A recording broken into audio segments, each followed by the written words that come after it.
All right, everybody. Good evening. This is the September 15th Town of Monroe Planning Board regular meeting. First, Noreen, would you take a roll call of who's present? Bonnie Franson, Present? Jason Sorinsky, Here. Anthony Vaccaro, Here. Lisa McQuaid, Here. John Allegro, Here. Pat Shea, Here. and Jeff is absent. All right, with that, we have a quorum so we can conduct business. Everybody, I'd ask that we say the Pledge of Allegiance. We don't have our flag bearer with us, so we're just going to have to say it without Jeff. So I'll start, and I know we're all going to be not synchronized, but say it if you want to anyway. I pledge of allegiance to the flag of the United States of America and to the republic for which it stands, one nation, under God, indivisible, with liberty and justice. For all. That was pretty good. I thought we were fairly synchronized. Yeah. We're getting in sync here. We are. All right. It's probably because we don't have 50 gazillion people on the line, so we're not taking up bandwidth. All right. So our first project in front of us this evening is Gateway Plaza 373 Route 17M. So we did receive this application. I believe it's for an outdoor advertising sign. I know that Sean, I believe you prepared comments. Is there a gentleman by the name of Todd? There is. I will promote him. There's the participants.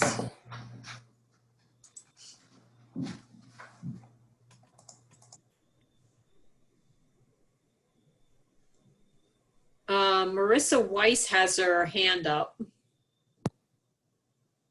I know Marissa's from Jacobowitz and Gubitz. She may be representing this application. That's correct. Hi, good Okay. evening. Hi, Marissa. Hi. We can hear you. Oh my goodness, my lighting is terrible in here. Sorry. Mike Fitzgerald. Good evening. How's everybody? Good. Good. So Marissa Weiss representing the applicant this evening. I also am joined by Todd Lawler and Walton, and Mike Fitzgerald of Bellman Outdoor. If they are needed at any point, they can be added to the conversation as well. Okay, so we're adding Mike Fitzgerald. So why doesn't someone from your team, welcome, and why doesn't someone from your team provide us with an overview of what's being proposed? Sure. So again, as I said before, I represent Bellman Outdoor LLC. They are, just to give everybody a little bit of background, they are a New York-based advertising firm that specializes in providing attractive small-scale roadside advertising to local businesses to help them promote their products as an alternative to, using Google or more expensive advertising. So the aim of this project is to benefit not just the town of Monroe, local business owners, but also the overall county as well, since we are located on 17M. The project is owned by those who work in, or both work and reside in New York, as well as people who have a lot of experience, not only in New York, but throughout the nation with outdoor advertising signs. So they're not new to the game. So just to give everybody a little bit of background. And in addition, they also did just complete a couple of similar signs within Kingston just last month. So they're very familiar with the area generally, and they hope to be a welcome addition to the town of Monroe as well. But just to give the board a little bit of oversight, I'm sure you reviewed everything, but we are here this evening to begin the planning board's site plan review of an outdoor advertising. It's considered a digital LED display off-premises changeable message sign, which I know is a mouthful, but that'll come into play a little bit later in my brief description of what's going on with this application. It is a type 2 action under seeker, as denoted by the McGoey Hauser letter that was received earlier this week. just to get everybody on the same page. Again, this is a sign that is 10 by 25 feet, so it's about 250 square feet in size. We're here because of a referral letter from Mr. Maldonado, which was dated July 17th, 2020. The sign does meet all the other requirements. As I said, there's a 300 square foot maximum for advertising signs within the GB zone, which we're located in. Sign meets all the other requirements, including the 25-foot setback that's required from all intersections. We are located, the sign will be at an intersection on 17M. There is an additional regulation within 57-56J that requires that any sign within close to an intersection has to be placed, as I said, 25 feet back, but there's also an additional 75 feet that within that 75 feet, which we are located within, if the board were so inclined to approve this application, does state that you cannot have red or green lights listed or included in any advertising sign, which of course is for safety purposes so that anybody driving doesn't get confused with traffic signals. And our applicant did want me to stipulate this evening that they're more than willing to put on the record that they will not have any sort of green or red lights, and they also will not include any sort of pictorial that could possibly be construed as a traffic signal or anything of the sort. I think this application is pretty cut and dry, but the only two issues that were brought up by McGuey Hauser have to do with intermittent flashing signs and that prohibition, as well as the size of the sign. And they're really discussion items that we just want to make sure that everybody's on the same page about. The first issue, as I said, the intermittent flashing signs, that's an additional prohibition that's included within the red and green light prohibition as well. So they're not allowed. But as I stated before, the mouthful of what kind of sign we are, a digital LED display off-premises changeable message sign, is not the same thing as an intermittent flashing sign. And I do have some documentation that demonstrates this. Apparently in the sign game, this has kind of been an open and cut or shut case for quite some time. Intermittent flashing signs are not the same thing as a changeable moving sign. Just because a message changes doesn't mean it's considered flashing or something that's getting to the point where it's intermittent flashing. And I do have that documentation if the board wanted that to be submitted for a later date, as I know we do need GML referral because we are on 17M, so I do not believe the board can act this evening. So if they want that in time for the October meeting, we are more than prepared to do so. And then the second, sure. Go ahead, Marissa, go ahead. Okay, the second issue is the size of the sign itself. And I do want to clarify, I think within the McGuey Hauser letter, there might have been some confusion about how big the sign actually is, because it states that the sign is 125 feet of ground area, which is correct, but the sign is going to be a freestanding sign. And that face of that sign is going to be 250 square feet, as I said before. So they're slightly different, of course. But again, the GB zone, as we were describing before, requires that any accessory advertising sign be limited to 300 square feet in size. We would note that there's no definition in Monroe's code as to what size is, or whether or not that encapsulates the typical definition that some other towns and municipalities also use, which has to do with area and how that's measured. This sign would be double faced, so in some other codes that may be construed that you would need to measure both sides. So if you were to do so, it would be 500 square feet. But under your code, it's our position that that's not how it's determined to be. That's not how it's defined. So going off of that, we would argue that because that provision is ambiguous, that we should be able to proceed under the interpretation that it's only the size of the sign for one face, which is 250 square feet, and that wouldn't measure to include both sides. Moving forward from that, I think if there's any additional questions that anybody has on the board, more than happy to answer them, or the consultants as well.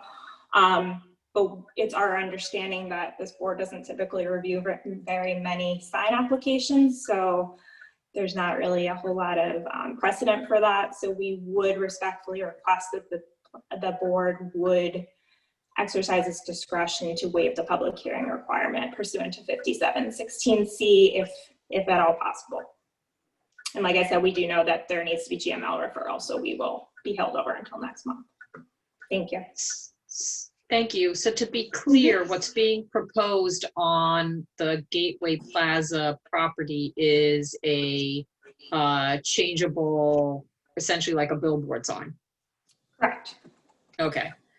I just want to make sure everybody understands that, and it's proposed to be located on the Gateway Plaza property, which is, I think that's where Daylight Donuts is, if anybody knows that, on 17M, just to give everybody a sense of where it is. I think with that, I'll first hand it over to Sean as far as what the comments were that you raised, and then I'm going to hand it over to Ashley. And then the planning board members, we can raise our questions, of which I have a few myself. So why don't we start with Sean? Sure. Just going to share my comments. So Ms. Weiss kind of went through most of the comments already. The two big ones that I wanted to go over are, I bring up the fact that and calls out the 125 square feet. The code does require that advertising signs allow a maximum of 300 square feet of sign area. Mm-hmm. Since this is a dual face sign that's 10 by 25, one could argue that the sign square footage would be 500 square feet. I'll really defer to Ashley on that interpretation.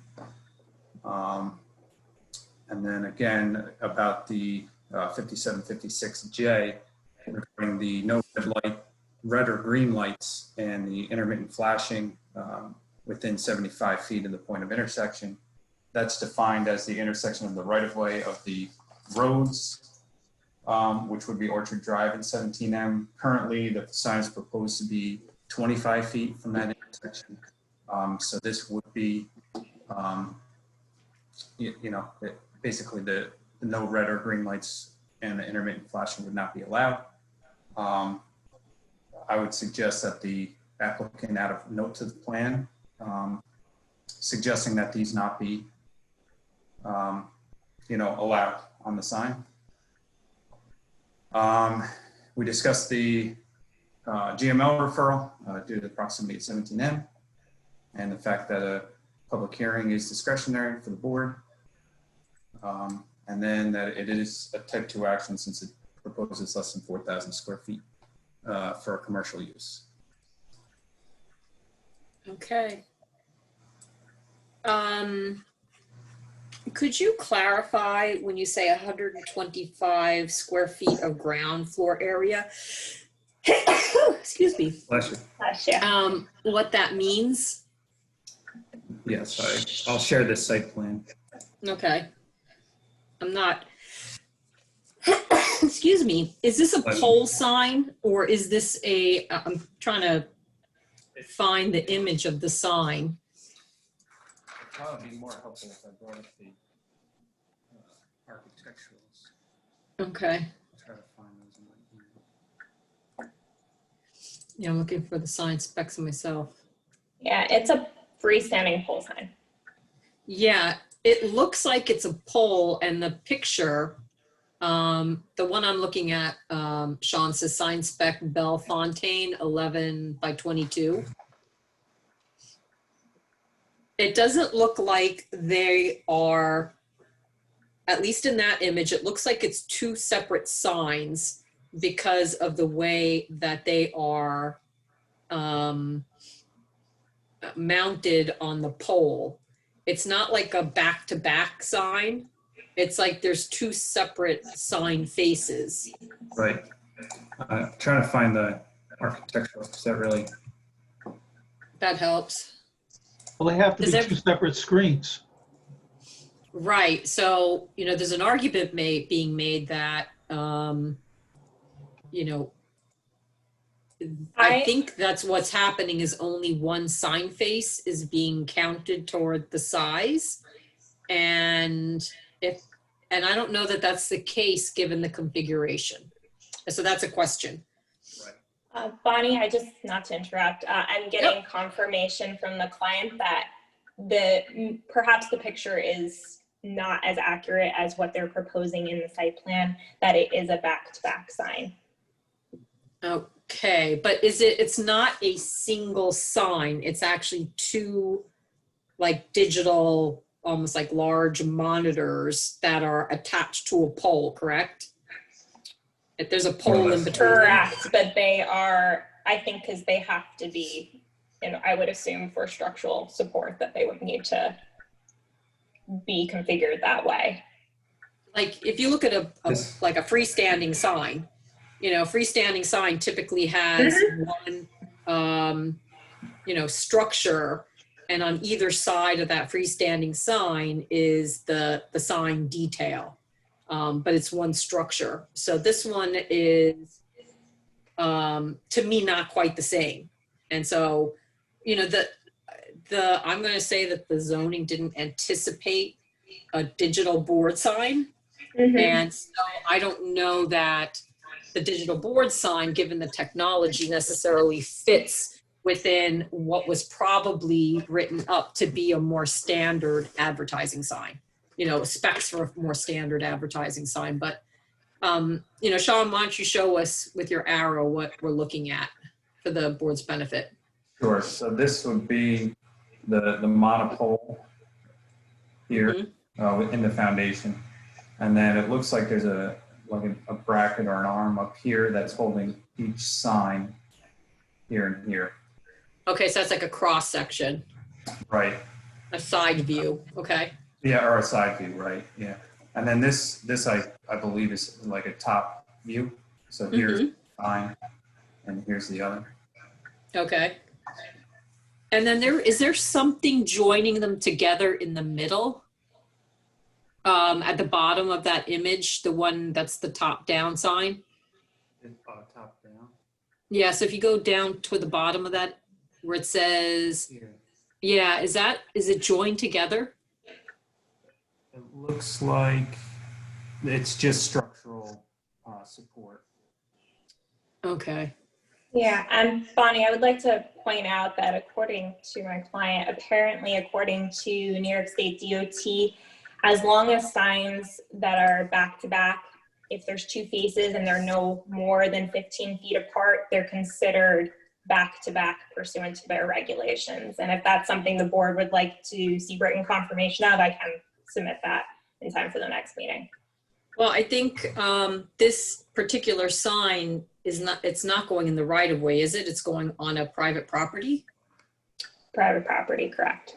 Right. So from my perspective, regardless of what DOT and how they may regulate, I think we have to rely on what our regulations say. If this was in the DOT right away, then, what they determine, I think would be their, that it would fall within their jurisdiction, and then the definitions or the standards would apply. But, in this instance, I think whatever the town of Monroe zoning sign regulations state are what's going to apply. And at least at this point in time, I think because of the nature of the sign and because it, frankly, I don't think it was anticipated that there would be digital billboard signs in Monroe.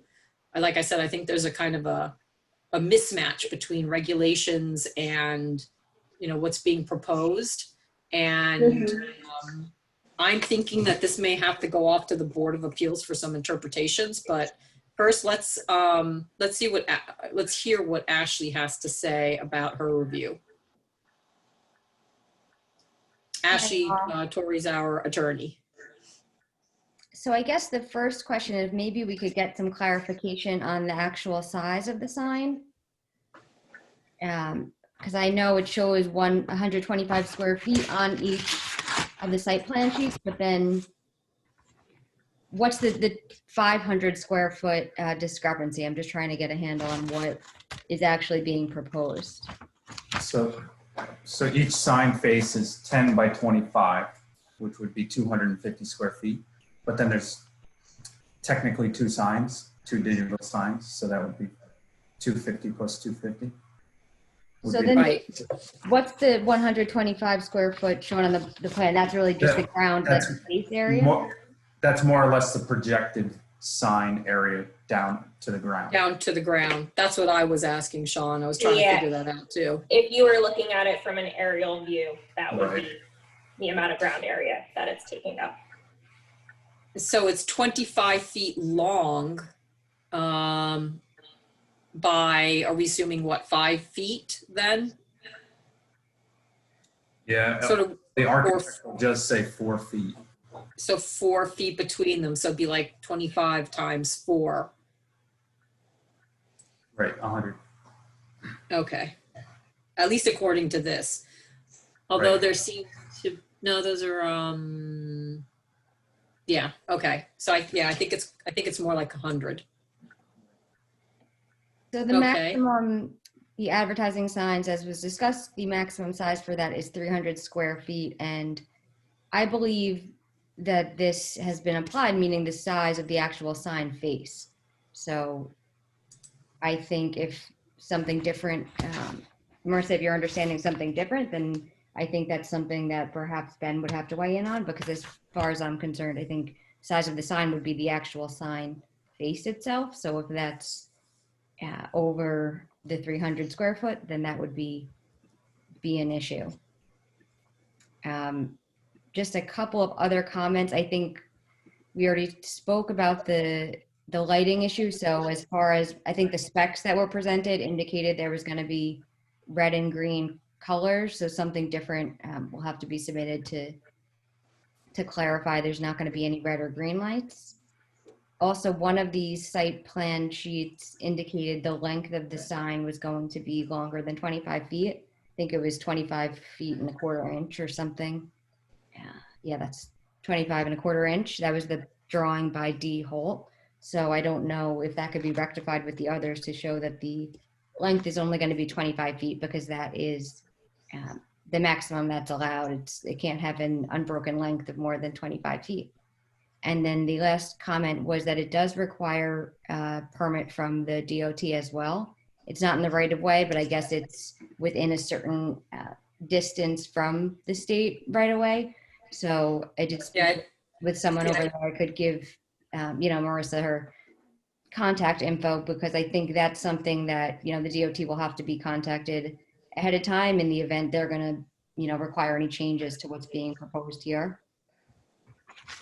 Yeah, I think it's if you're within 500 feet, DOT likes to review applications. And I think especially here in this instance, given the nature of the proposed project, they may want to weigh in on colors, again, flashing, how it might affect traffic, in the evening, et cetera. So I can see why they'd want to review it. Okay, just to confirm, according to my client, they need the local permit before they can apply to DOT. I understand that DOT may want to be aware of the conversation, but I'm not sure how involved they will get prior to receiving some sort of approval. Okay. Could you suggest an informal appearance with DOT to see if they would have any suggestions in writing? Sure, we can definitely do that. And then in response to Ashley's comment that Mr. Magdaleno may need to weigh in, I would definitely want to pursue requesting a formal determination from him prior to the next meeting so we can have that in front of us. Yeah, because I think from my perspective, I would like to also get a determination on intermittent, because this is a change face sign. And so it's not something that's just steady state, like a typical sign. And as I said, I think in this instance, I don't know that our regulations anticipated a change board sign, digital billboard. So I think, that needs to be reviewed. How does, just in terms of the mechanics of the sign, so if you have to change it or if you have to maintain it, how do you get access?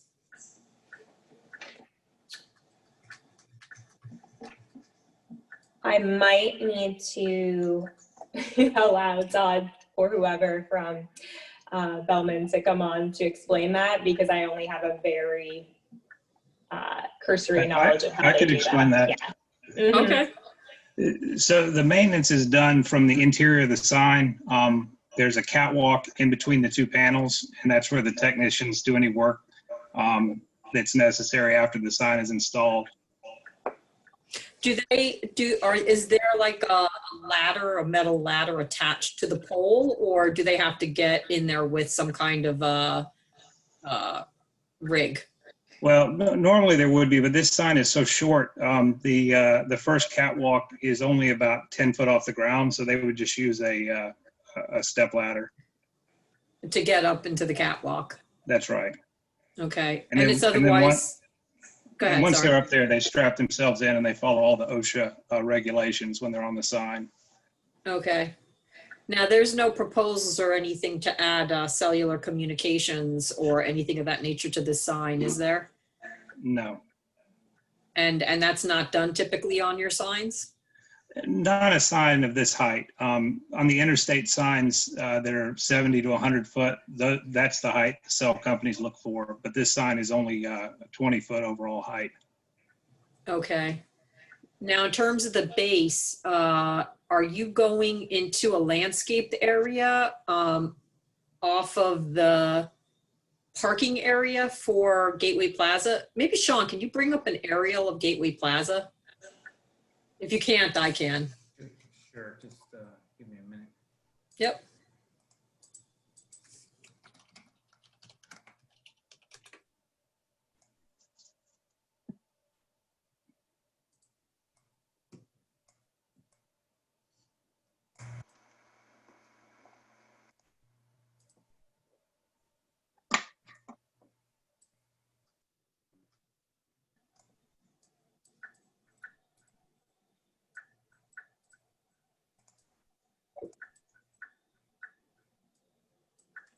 And I don't, Could Mike just clarify, he said this overall height, sign height was 20 feet. The architectural elevation says 18. I'm sorry. Yeah, whatever the architect says, it's 18 feet. I'm sorry, my error. maybe we can zoom down to the ground at the corner of that intersection where the sign's going to be mounted. It's that grassy area next to that car. Well,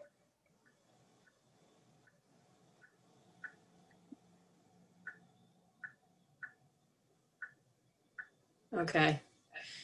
So I think my other question would be, so this is to be located on a site which may have received site plan approval previously. So is this application amending the site plan for that property besides installing an advertising sign? And I don't know if it was just an advertising sign that's been submitted, but I'm raising the question for Marissa and Ashley for you to review whether in fact to add this kind of a sign to this property, whether it needs an amended site plan of some sort for the property. The other thing is you are going into the landscaped area, which may or may not have been a requirement of that site plan approval. So I would want to look into that as well. So I'm just looking now at the building inspector's referral letter, and that does indicate that it is a site plan review and approval that's required. So Okay. it would be an amended site plan, assuming this site has a prior site plan. Okay. It would be an So I amended think, site plan I guess it's an amended site plan to install an advertising sign. I don't believe any other amendments are proposed. okay. Correct. So I think we'd want to do a little research just to see what was approved for this site and what any resolutions that might have been associated with the site to see whether there are any limitations or anything that would affect the ability to locate the sign there. I also see utility wires from that image, with the poles there with the transformers. And how far do Yeah, you have to be? we're over 10 foot from the conductors. That's the requirement on that with that voltage. We're actually going to be about 25 foot from the conductors. Okay, The overhead lines are shown on the site plan, yeah, and I'm they're seeing that. approximately the boundary of the right of way. So Yeah, I see the catch basin. Maybe you can bring up that plan for the board to see, sure. then to relate it to what we're looking at on Google.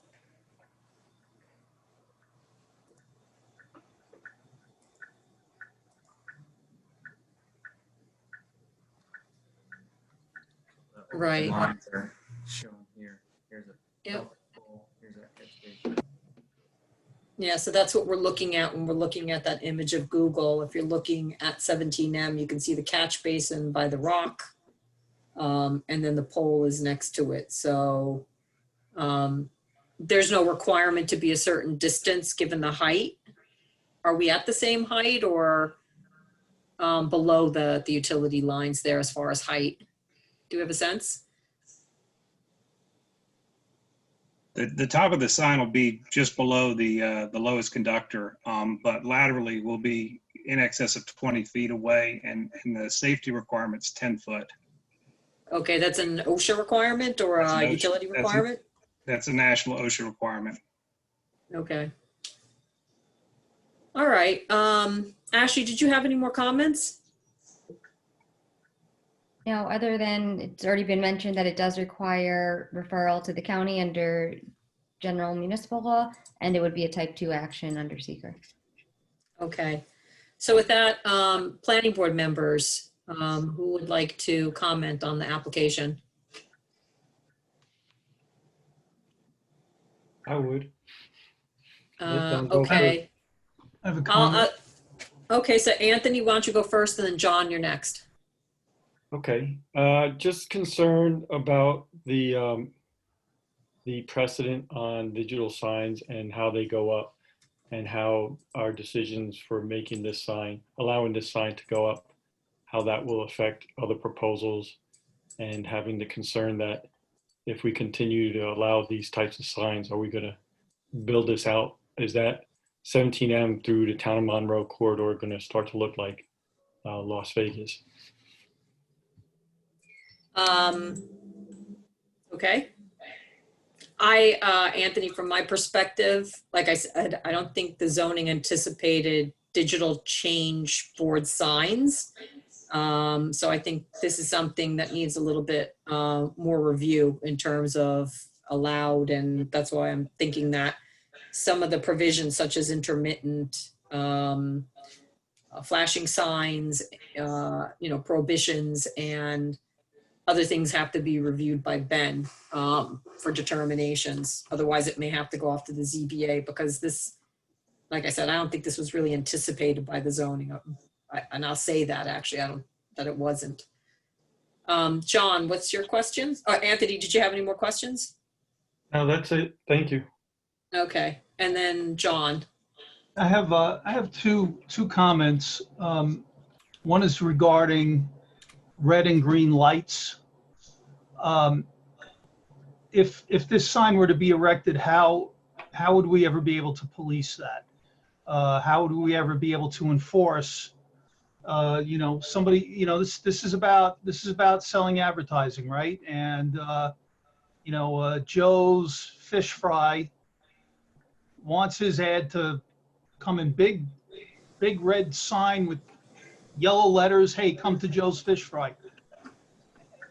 I don't see that we could ever enforce the no red or no green light emanating from this sign within the prescribed distance from an intersection.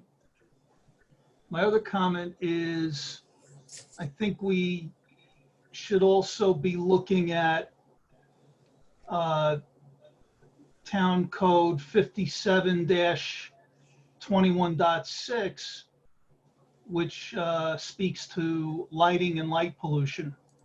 I think we have to take a close look at that, and I agree, Bonnie, that's because this is, I think it's something that wasn't anticipated Right. when the zoning code was written, but I think there's a lot in that section about lighting that doesn't sync up with what the applicant is proposing here. I think we need to take a close look at that. Yeah, I think the thing that's perplexing to me a little bit is that what's allowed, on any individual property is set forth in the use tables within the zoning. And you have principal permitted uses and special uses, and then you have accessory uses. And under accessory uses, it says signs pursuant to Article 13, and that's where this sign is described, advertising sign. And yet, from my perspective, an advertising sign isn't really accessory because it's not related to the uses that are on the site. And so unless, to me, that's like a disconnect. Unless they're advertising also the businesses that are on that site, how is it accessory? And yet advertising signs are allowed and they're defined as something that's advertising a use that's not necessarily located on that site.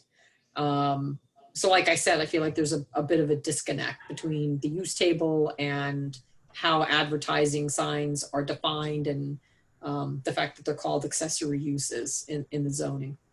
Bonnie, it's a good point. I'm in the, my day job, I'm in the IT industry, and we install a lot of displays, and they're referred to as digital displays. Mm-hmm. Really don't call them signs. It's more of that would be an insult to the technology. Mm-hmm. So I don't even know if the definition of a sign is accounted for when it comes to a digital display, which, really this type of technology started to explode, 3 to 5 years ago. So real quick, a question for the applicant before we take some more questions. Is this considered a digital billboard? What is the technology? Well, New York calls it a digital message center. They're also known as LED billboards in the industry, or digital billboards. Under your ordinance, they're called advertising signs. Okay. Well, the advertising sign is describing what the sign is advertising. It's advertising because it's the sign is going to have images and media and information about uses that are not on the same site. So that's understood. I think the technology isn't necessarily embodied in the definition of an advertising sign. That's the question, whether it fits within our regulations. Pat, did I see your hand up, Pat? No, my hand wasn't up, but I wanted to ask a question, or not really a question, but just make a comment. I'm seeing these signs, digital displays popping up. There's one going up on Route 17 on your way to Chester, for instance. And I think this is probably something we're going to see more and more in the future, probably something that I think we need to have a study on, what other municipalities are doing, and seeing how it could fit in our plan going forward, because I imagine that this is much more profitable and much more efficient for the advertising industry than the static signs, and that's why they're becoming so popular. You're right. Thank you. Bonnie, I had a Jason, did question. you want to say something? I did. I was wondering if it would be, if we could request a lumen spread diagram so that any light that is emitted from these signs isn't impacting the residential character behind. Yeah, I think definitely the illumination is something that has to be studied. And then I had another question for, I guess, Ashley and Bonnie. Could we impose some sort of restriction on the hours of operation of this sign, like we do with shopping center lights? I'll ask Ashley if that's possible. So if there's, you could explore that. It depends on, the purpose of the condition and what it's related purpose would be to, so what the you're people trying behind. to limit. Exactly. So the impact you're trying to, limit on the residential neighborhood behind. So if you perhaps get that lighting type plan and figure out what the impact is, then decide, what kind of condition might be appropriate.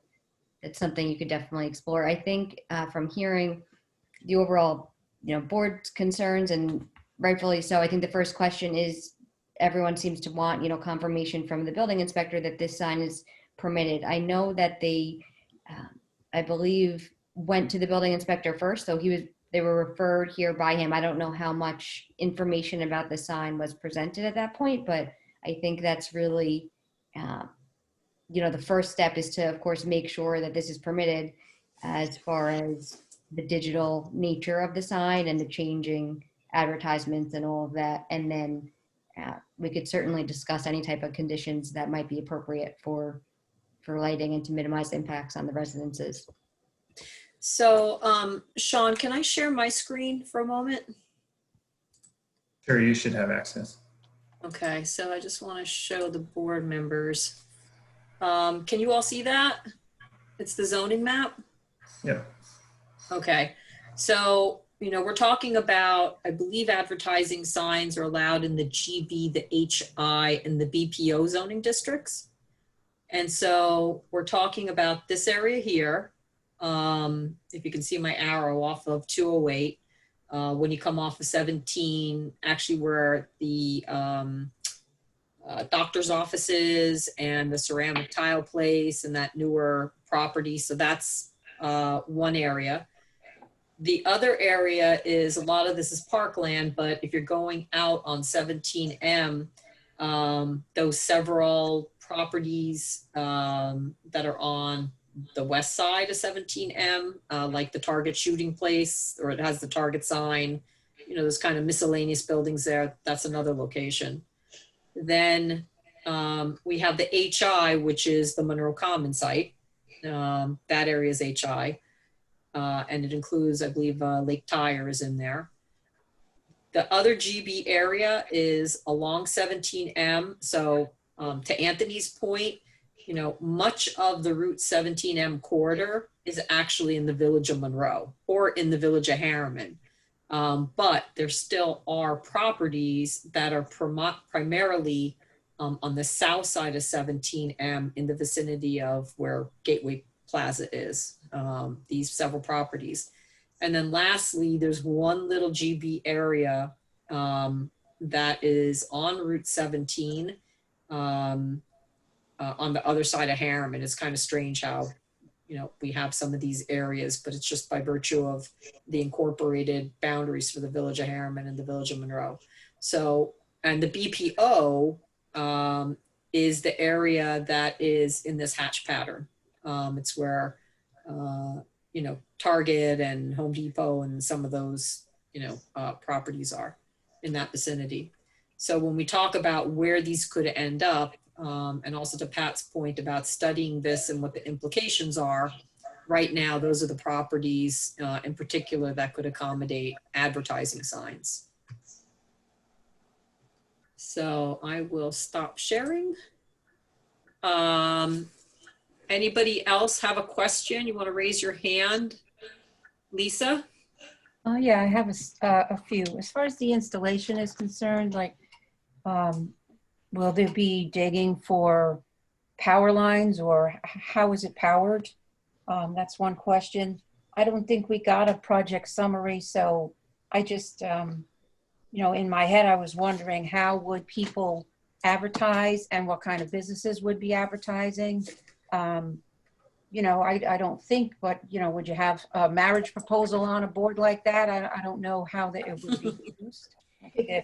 If we think about that, if you're going to say what can be put on the board, as far as the two-sided, would the sign say the same thing on both sides, or is it advertising? Are you getting paid? It's one sign. Are you getting paid by two different people to advertise two different advertisements? So those are my questions.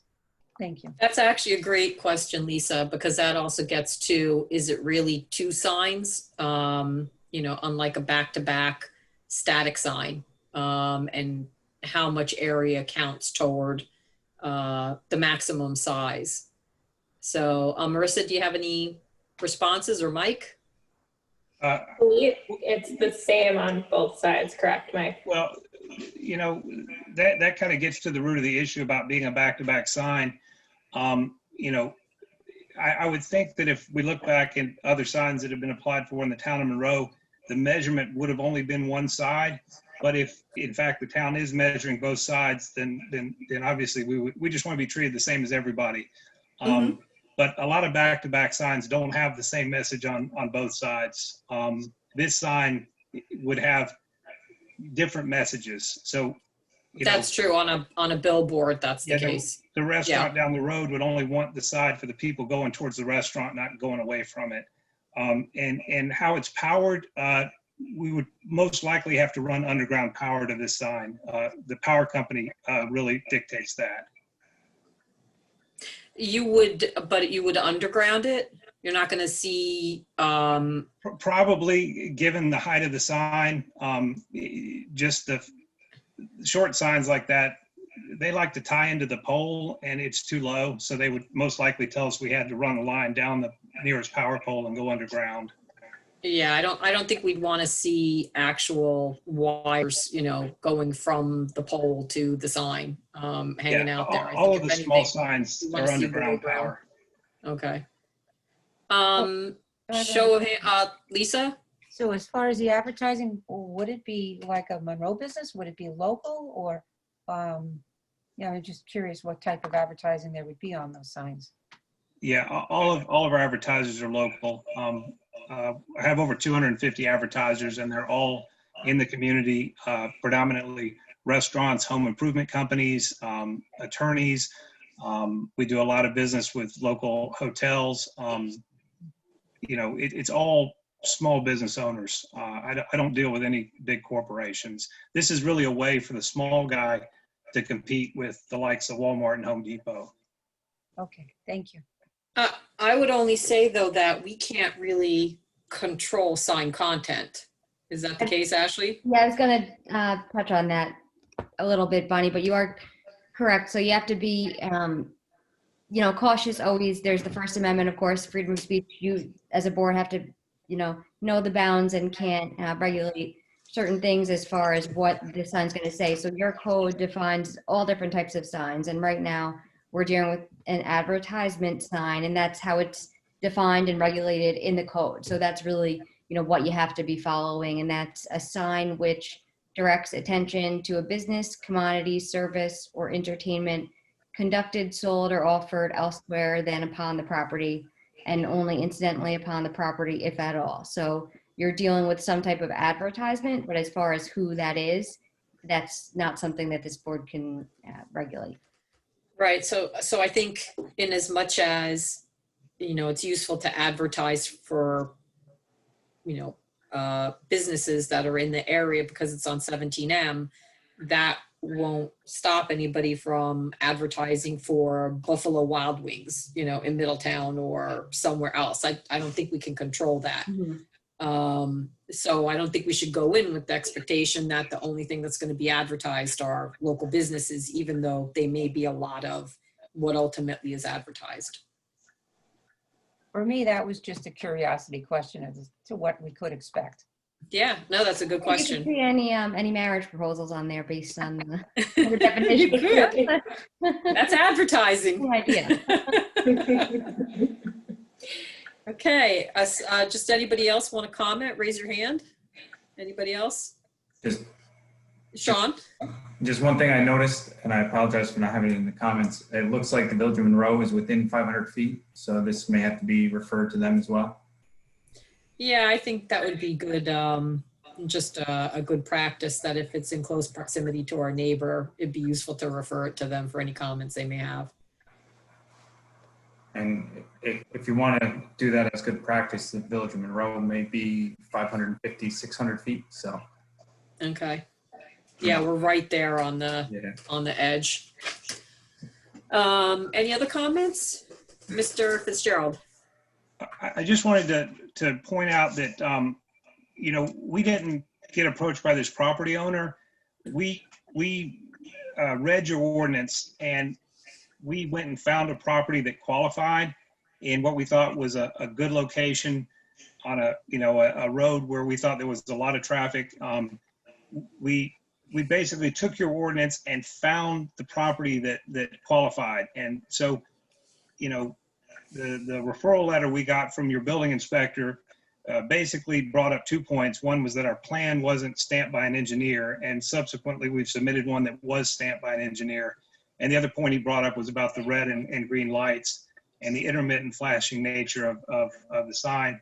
And our attorney is going to submit to you a ton of documentation, case law precedent. This is settled law in our industry for 15 years that these signs are not intermittent flashing, because the majority of the ordinances are like yours. They were written, you know, 20, 30, 40, 50 years ago before anybody ever dreamed of these. And the courts have repeatedly found that this new technology, since it holds the ad in place for 10 seconds and then switches it instantaneously, it's not intermittent or flashing. It's a static ad that's changed every 10 seconds. And we'll provide all of that.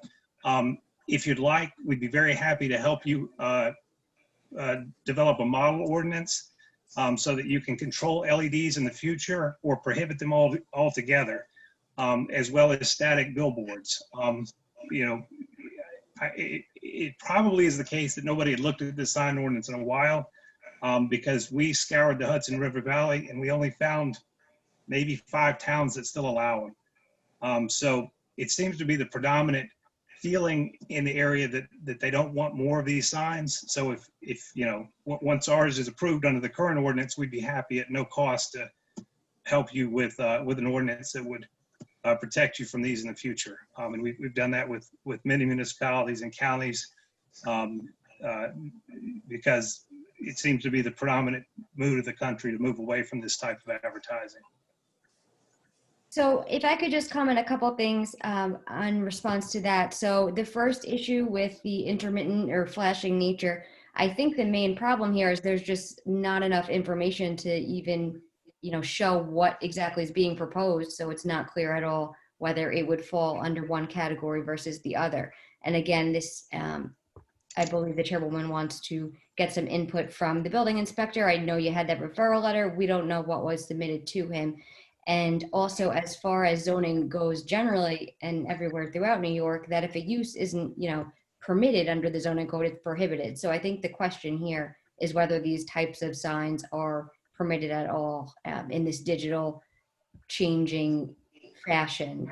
I understand you believe that it's very clear under the code, but this board feels differently and will be, if I understand correctly, be asking the building inspector for input.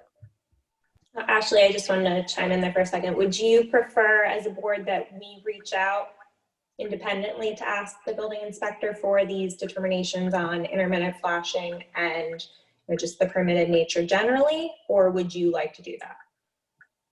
I think that's really up to the chairwoman. Bonnie, do you have a comment? Because I know there was also the question about the signage. I'm sorry, the area, yes.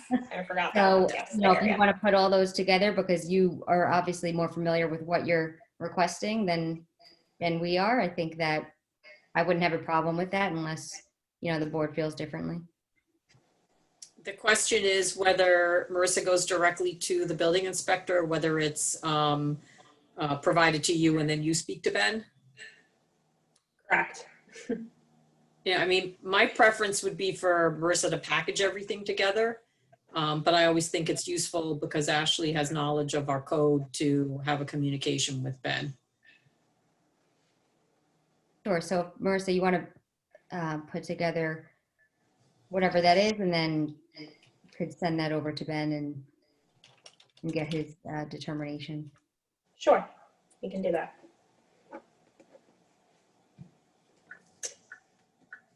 Now, is there a deadline to be considered for the next agenda for October? Is there a specific deadline that you would want that determination from?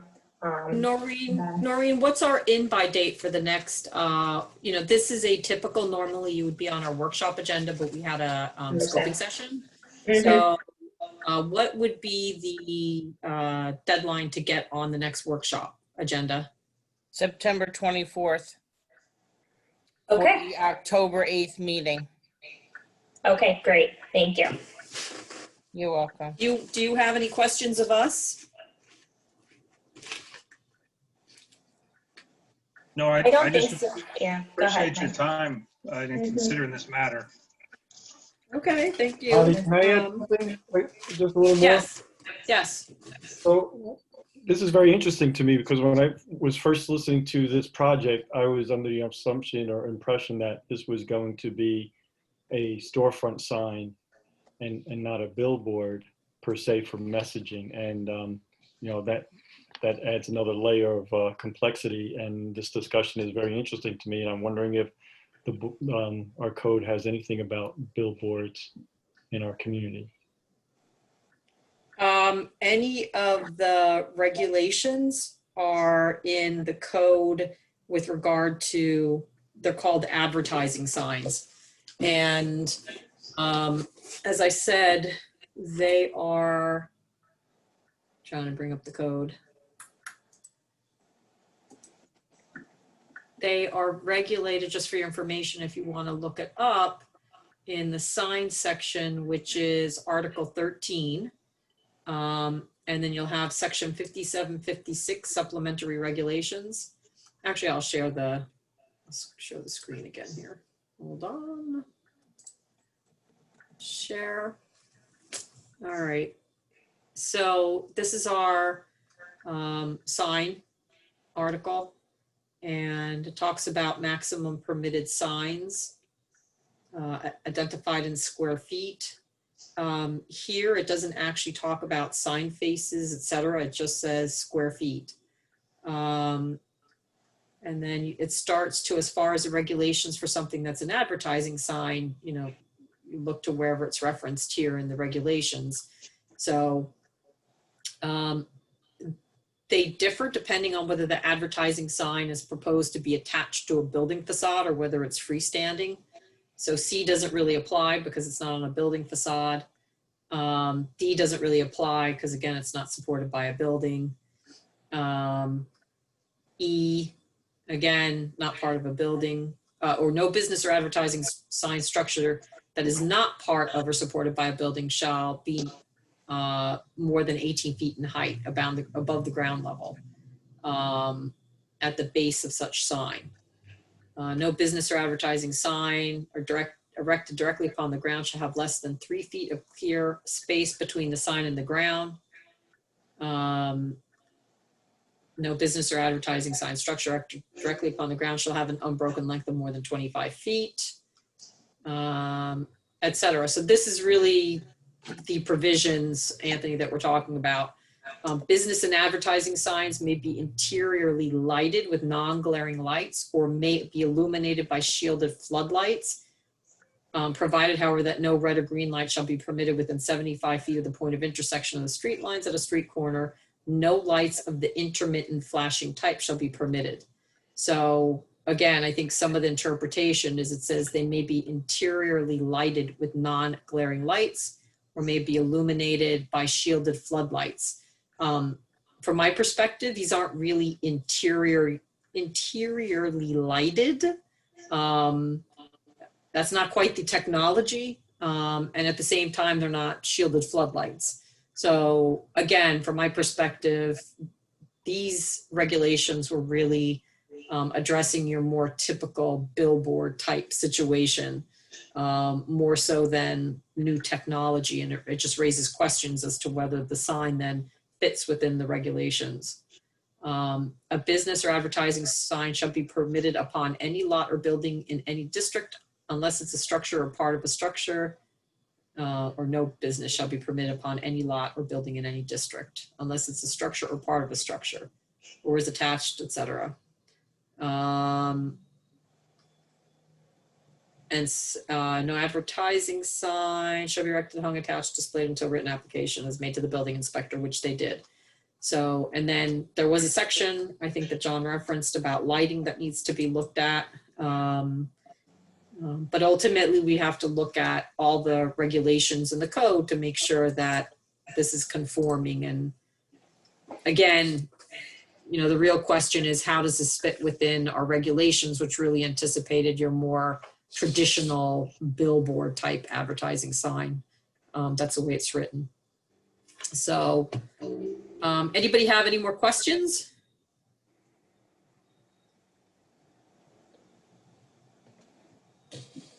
Nope. All right. So with that, we will expect the applicant to resubmit additional information. We will go off to Ben and you know, ask him about the questions we have with regard to some of the interpretations, and we will go from there. So the applicant will look to get onto our October workshop meeting. Great, thank Okay. you, Bonnie. All right. Thank you, board. Thank you. Thanks. Have a good night. You too. All right. So our next action is a continued public hearing for the Raywood Drive application. And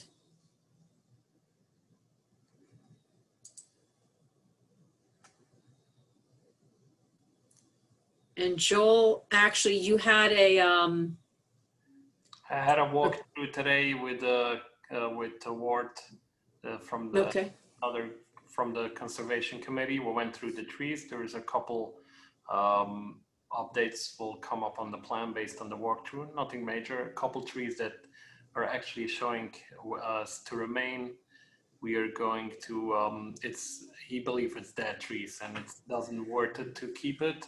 And I think there was a missing tree on the plan that we realized. So we will update the plan, and we have still open comments from the last meeting, but we were waiting for this walkthrough to get final. So we will resubmit for the next meeting. And I think I'm waiting from Ashley some comments on the water agreement. So once we have that, we'll do a full submission. So I think for now, we just need to, I believe, move the public hearing to the next month. Yes, and I could just comment on that. So I did speak with Joel, and I'm going to be reviewing, proposing revisions to the water agreement and also getting the town attorney's input. I'm going to want him to review and comment on that as well. What I would ask for is if you could get from the village a will-serve letter. So basically from the village saying we are willing to serve this subdivision, these properties, and we have, I would like that to state the village's, the capacity of their water system and their actual usage. So that way Sean could look at that and determine that there's sufficient water in there to serve the property. So it would be the, whatever the village's permitted capacity is, and then the actual usage. That way this board can determine that based on that will serve letter, they are able to give water for the project. Okay, we'll work on that later. Okay. So do we need to extend any timeframes for the public hearing, or we just continue the public hearing, Ashley? You just continue the public hearing. So you opened it July 21st, and it has to be closed within 120 days. So there's still some time on that. Okay. So do we make a motion to continue it to the next regular meeting, or it'll just be continued? Yes, you can make a motion to continue it to your October. Noreen, what's the regular meeting date for October? Sorry, I've been talking. I forgot to unmute. October 20th. Okay. So I would like to make a motion that we extend the public hearing for the Raywood Drive application to October 20th. May I have a second? Second. Pat Shea seconds. Could you do a roll call of the vote? Bonnie Franson, Aye. Pat Shea, Aye. Anthony Vaccaro, Aye. Jason Sherinsky, Aye. John Allegro, Aye. Lisa McQuaid, Aye. and John is absent. Not John, I'm sorry. Jeff is absent. Jeff. Okay. So Okay. with that, the motion carries. So Joe, we'll see you next month on the 20th. Thank you very much. Have a good night. Thank you. Okay, the next item on the agenda is Bevacqua or Bevacqua? It's Bavacqua. Bevacqua. And who do we have representing Bevacqua? John Locke.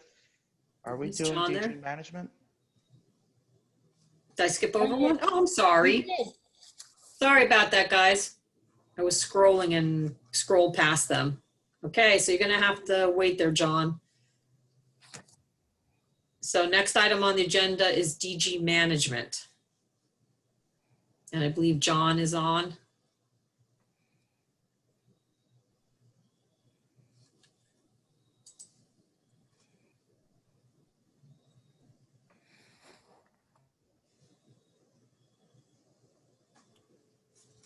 Hello?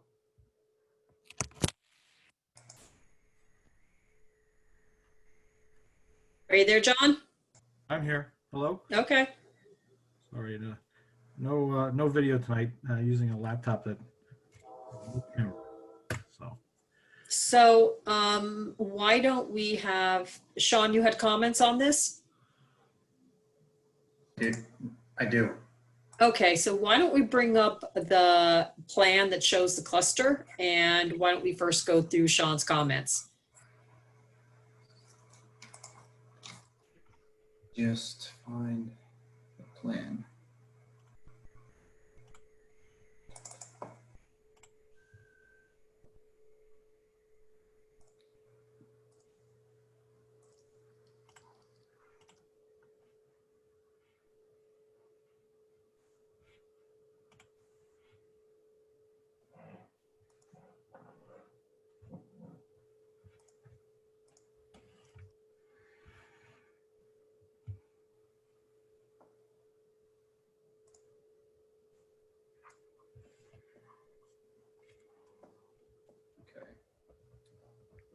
So the plan was revised to reduce the number of lots.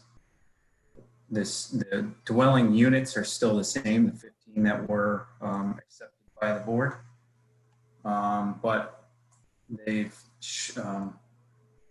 reduced the number of lots so that they could propose these two open space areas on either side, which kind of surround the entire subdivision, with the exception of this side, which is, has the O&R utility easement on it.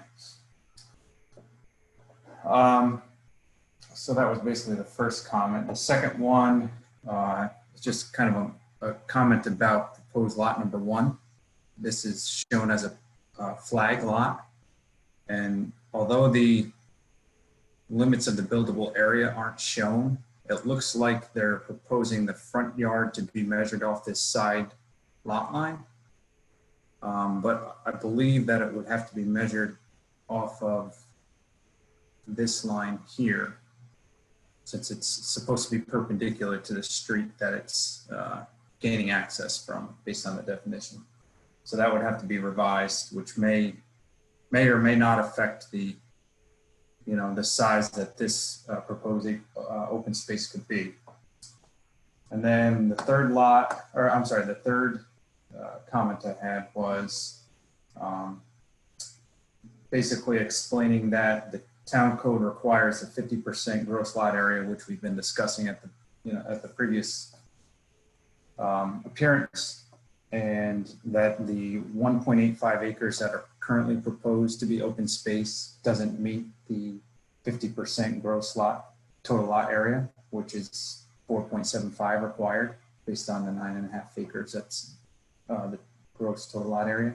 So at this time, the plan would have to be referred to the ZBA for an area variance.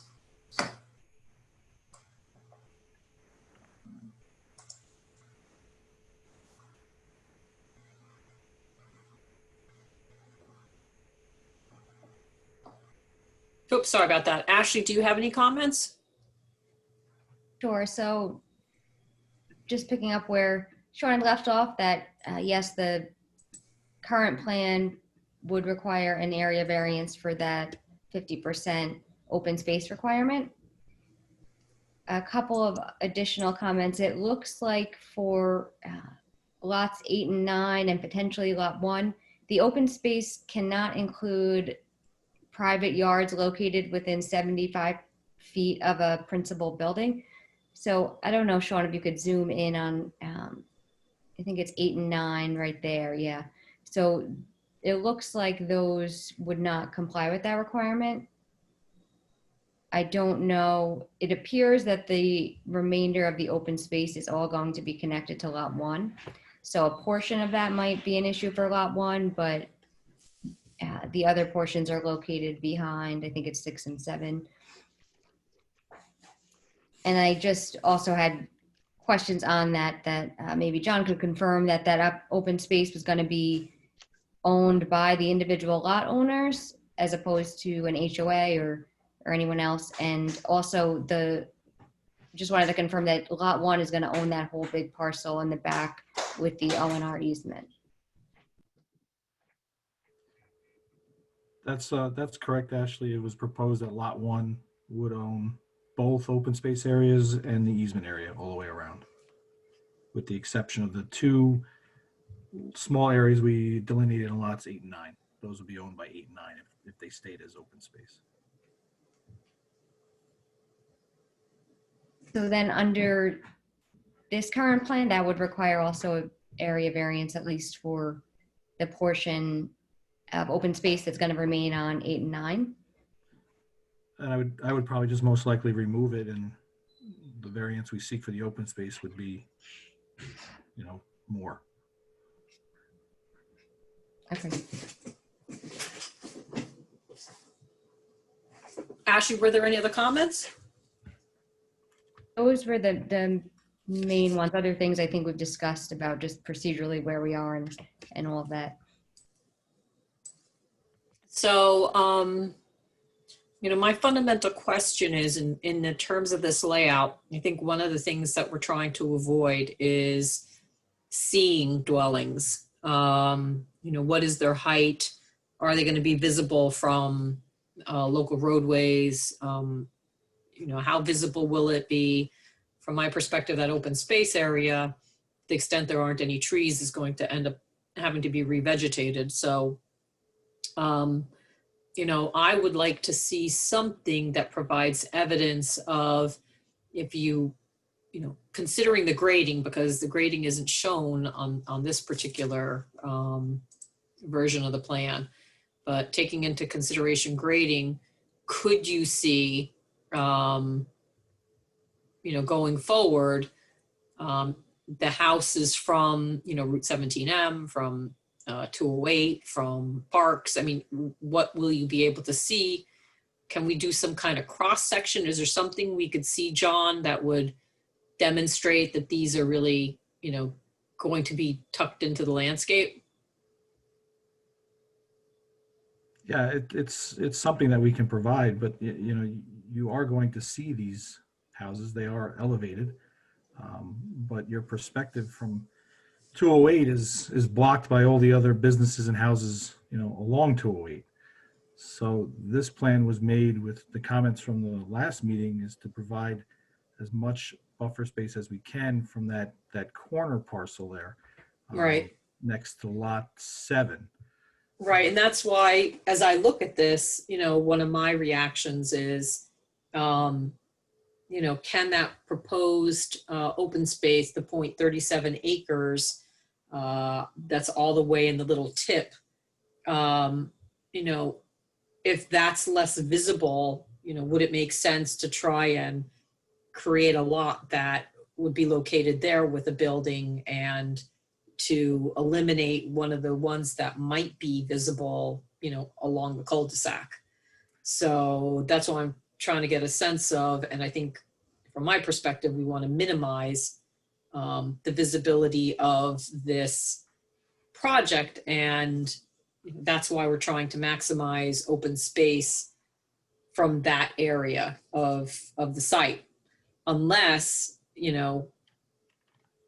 I think that little corner tip is going to be visible from Scunnamunk, but it's going to be behind other dwelling units. And I think at that point, you're lower in elevation. I don't think you're up as high. Is that the case?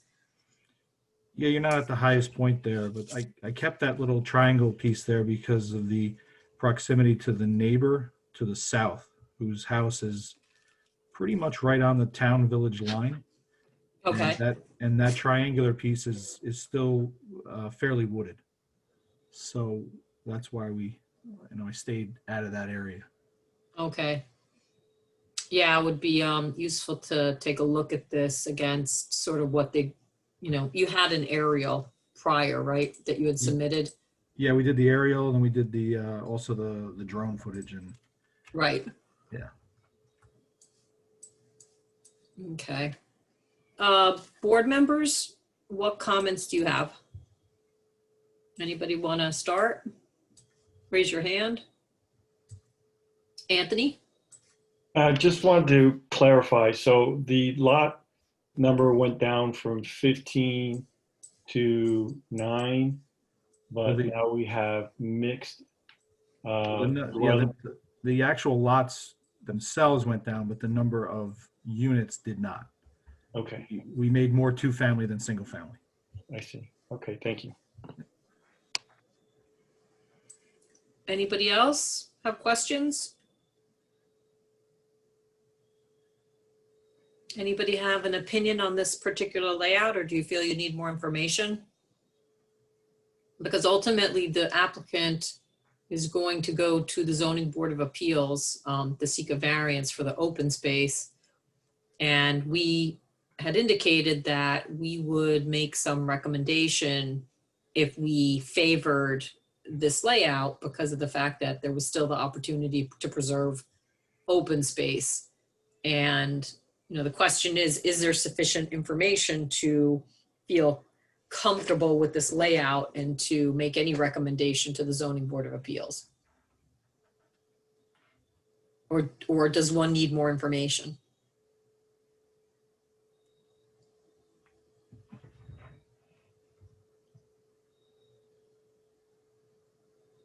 No comments? I'm fine with this layout. If they want to present just to the ZBA, then that's that. John? I agree with Jason. Lisa, do you have any thoughts?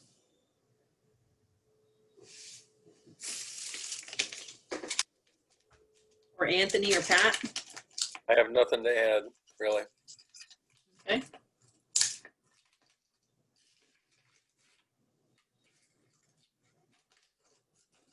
Anthony? I have nothing to add.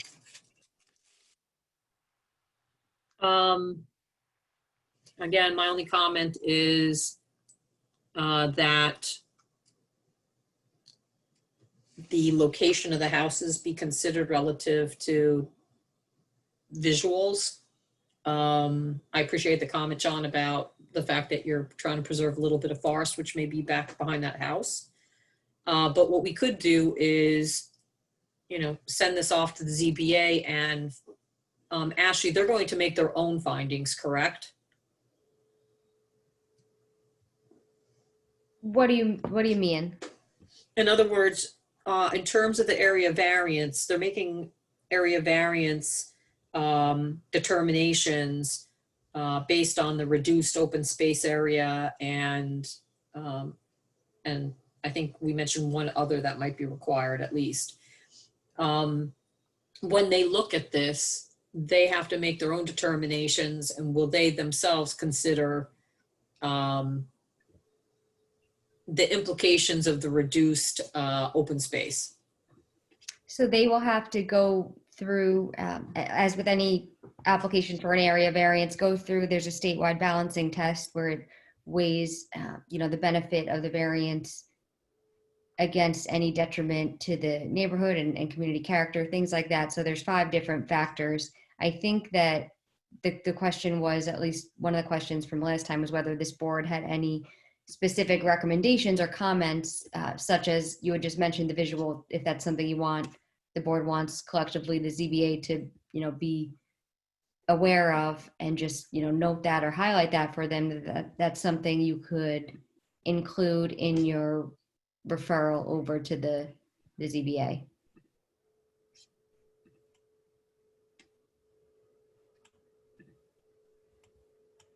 So typically the referral will, I'll prepare a referral letter for you saying this application requires this variance from whatever code section it is. And if there's any comments from this board, I could include those in that letter. Otherwise, it's just basically a transmittal of the application documents. Board, is there any thoughts on when we send this to the Zoning Board of Appeals that we indicate to them that they consider the open space benefits and the potential visibility of the homes from various vantage points? Is that okay to include in the transmittal? I would like to think that it's included in their neighborhood character and environmental impacts finding that they have to balance, but if we feel the need to stress it, then so be it.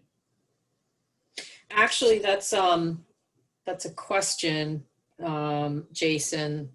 From a seeker perspective, we have not completed seeker, and we're doing coordinated review. I was going to actually mention that. So you haven't started seeker yet. I don't believe you've done anything. I don't believe you declared your intent yet. And John, feel free to correct me if I'm No, you wrong are on correct. I was actually going to ask if the board would be in position to do that tonight. So then that's Yeah. something that you would have to decide. And if you're going to coordinate the review, then you would be coordinating that with the ZBA amongst any other involved agencies, which I'm not sure offhand if we have. For involved agencies, it would be the ZBA, obviously now, the Orange County Sewer District #1, Orange County Department of Health for our water, and the Village of Monroe for the road extension. And I think that is it. Sounds great to me. If we coordinate our review, the ZBA will not be able to take action unless we issue a negative declaration. Is that the case, Ashley? So the ZBA won't be able to take action until seeker is complete. So whether that is with a negative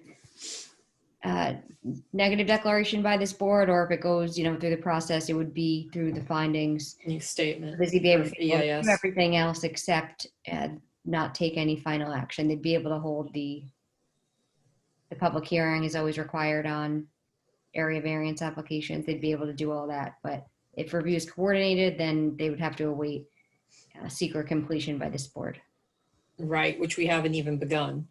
So if we want to do as a board coordinated review, if we want to be the lead agency for seeker, we have to start that process. And in as much as the applicant can go in front of the Zoning Board of Appeals and present their requests for variances, they actually, again, can't take action until we've either issued a neg deck or we've issued a finding statement if there was an EIS. And I don't think it appears that we're going in the EIS direction, but those are the two, points in the seeker process where, we have to be before the ZBA can again take action. So the alternative is not to do coordinated review, and then the ZBA would have to do its own seeker review of the proposed variances. We have normally done coordinated review so that we can be lead. And so we need to really discuss that at this point in the process, because if we're going to do coordinated review and circulate for lead agency, then I think this, again, it's just going to be a matter of, they can go off to the ZBA, but there won't be any decisions until we're done with seeker. And if I could just, I actually would prefer the coordinated review, believe it or not, because I don't want to go to the ZBA, go through their process and get a variance, come back and something change. Or whatever. If we get a variance for 1.8 acres, say, and something has to change because of the well or visual, and I'm left with 1.75, I don't want to have to go back to the ZBA again. So I believe if we're doing the coordinated, we can proceed with both, the planning board and the zoning board kind of simultaneously, and hopefully come together on a common plan and then be able to make decisions from it. I am fine with that. Anybody, board members, any reaction to that? I have a question about the going to the ZBA. At the last meeting, we had talked about, the variances to be under the 50% requirement and asking the ZBA to comment on that. And I think with the planning board leaning towards, endorsing this, and just wondering how that letter would be written or for clarity. Ashley? That's really something that this board has to tell me what, if anything, they want in the letter, other than just the standard, this is the variance that they're requesting, so we're referring them to you. If this board has anything else to add, then now would be the time to let me know that. Otherwise, it would just be the standard. So I'm Right, not. so I think, Anthony, we have to decide if this is an endorsement, then we would put that in the letter. But if this is we don't take exception to the layout, that would be a different type of communication that we would send to the ZBA. So we would be stipulating, a couple of things, a little bit of a history here on the project in terms of what we learned about the open space requirement and how O&R easement wouldn't be included in that, and also the planning board's approval to extend the cul-de-sac to allow this development as is. I think that, I don't know that that'll be part of the letter, but that's certainly something that can be communicated to the Zoning Board of Appeals just as background and history of where we are. Ashley, what do you think? I'm not sure how relevant those, specifics really would be, as far as, the easement and explaining why the variance might seem larger than usual because of that, restriction on that area. It's really up to the board, whatever your direction is, whatever you think would be relevant and helpful to the board. If you have any recommendations, if there's a reason why you are in favor of this specific open space layout, or if you have anything specific you want to recommend, now's the time to. Would this letter just be one letter as one body, or if I had disagreements to the layout, could I call my own attention to that? So it would be one, it would be by the board itself as an entity. So if the board doesn't, have a consensus one way or the other, then I would suggest you not having. Right, if we don't have consensus, then it's essentially a transmittal that Ashley will send saying that, this particular project requires X, Y, Z variances.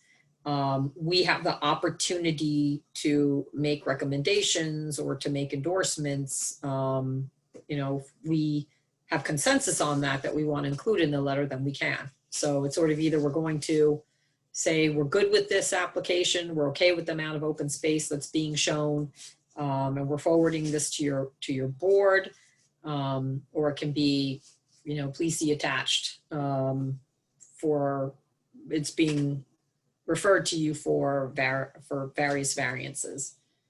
So does that letter require a planning board approval, or this is just an informal letter that, I mean, certainly I'd want to see how that letter is before I'm Yeah, fine it all. I think if it's a straight transmittal, I don't think anything needs to be necessarily reviewed by the planning board. If Ashley's just referring it to the ZBA and saying, again, based on the layout, the following variances are required. That doesn't necessarily require a planning board approval. What does need planning board approval is if we're going to send a letter that has some either recommendations or endorsements. I think that has to have consensus. And what you could also do is perhaps just to keep things moving is to get it just with the transmittal letter over to them first, and then you could at another meeting discuss whether, and I could state in the letter, the planning board will discuss this and any, recommendations they might have. That way this board at that point can, discuss and agree or not agree on anything you want to add to them. Yeah, I think that would be good to keep the project moving. And the bottom line is we have to start the seeker process. We haven't started the seeker process in part because we wanted to get to a point where we knew what we were ultimately evaluating. And so, I would ask John, is this the layout that the applicant really wants to pursue? Is this the proposed action? Yes, I mean, we would always choose the conventional route to avoid the variances, but we've been down a long road with the board, and I think at this point, this cluster plan, I think, takes into all the elements that we've gone through to date. So this Okay. is the plan that we would choose to pursue in coordination with the board. I mean, it was, it's ultimately your choice, conventional or cluster, based on the code.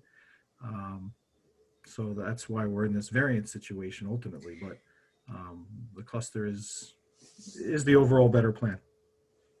So then I think we should declare our intent to be lead agency this evening if the board agrees. I think we would want an updated, do we need an environmental assessment form that's updated just to reflect what the proposed action is, which are these 2-family lots that are clustered?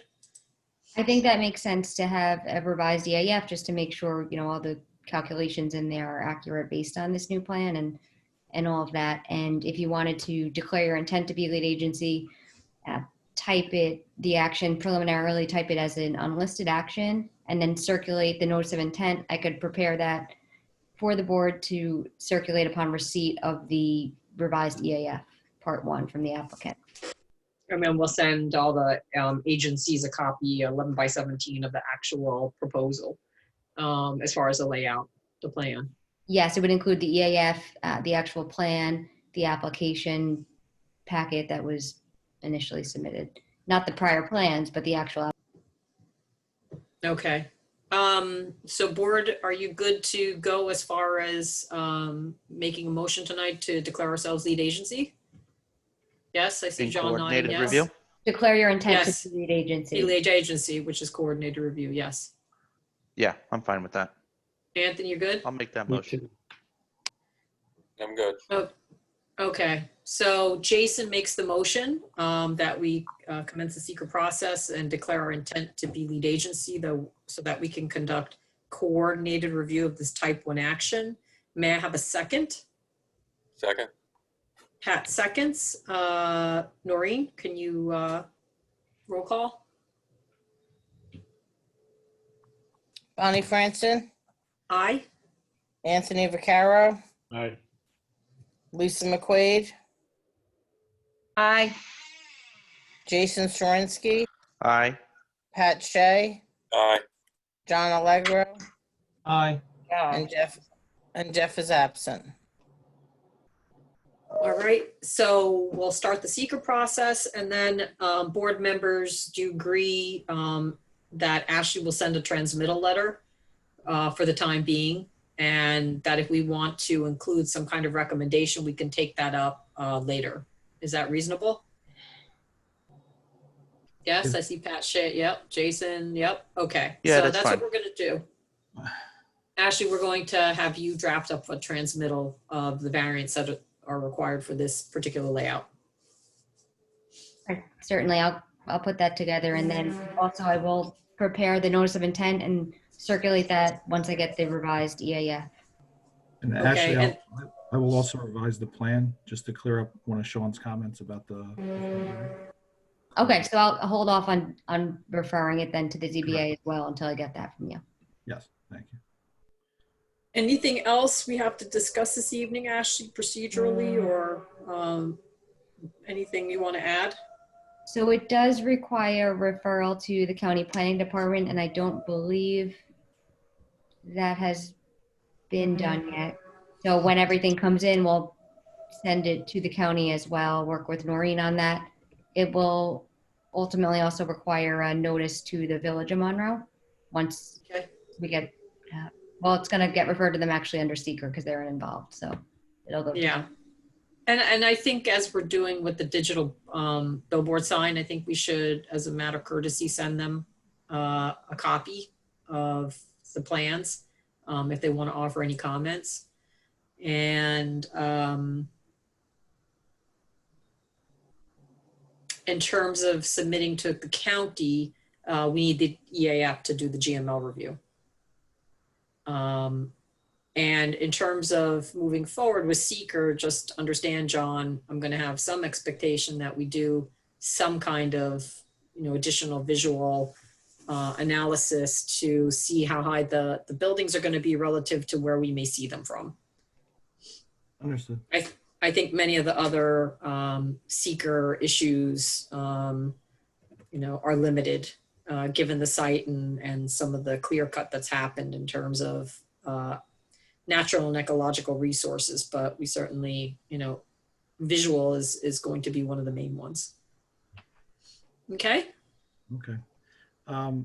For next month, I would greatly appreciate if the board would consider providing some recommendation to the ZBA based on this cluster open space. Only because, I'll go to the ZBA and I'll make the presentations, and they'll accept my presentations, and they'll say, well, why are you asking for this variance? And I'm going to say, well, because it seems to be a better plan providing open space. It would significantly help if it's not an endorsement, just as some recommendation or something to just say that we've been through the process and this is slightly better than a conventional. That's all the applicant will be looking for. So we can take that up at our next workshop meeting. I think in the meantime, everybody can think about the layout, what they might want to offer if they want to offer something. And Jeff will hopefully be available also for that meeting, so he may have some thoughts. And we'll consider it, John. Okay, thank you. Yep. All right. Okay. Are we good? All right. All right. Thank you. Have a good night. You too. All right. Our next applicant, Bivacqua.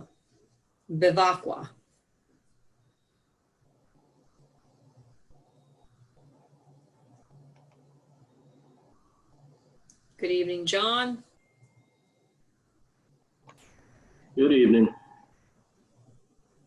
So do we want to put up the plan? It's up to you. Yeah, Sean will take care of that. There wasn't a new plan submitted. It was just the Orchard Hills subdivision. Which one would you prefer? Let's bring up first the plan that's proposed, which is the minor subdivision. And then let's take a look at where that lot is relative to the Orchard Hill subdivision, the approved map. And then I don't know, Ashley, if you've had an opportunity to go through some of those approval documents. I think one of the primary questions is, because this was subject of a prior approval, can they subdivide it?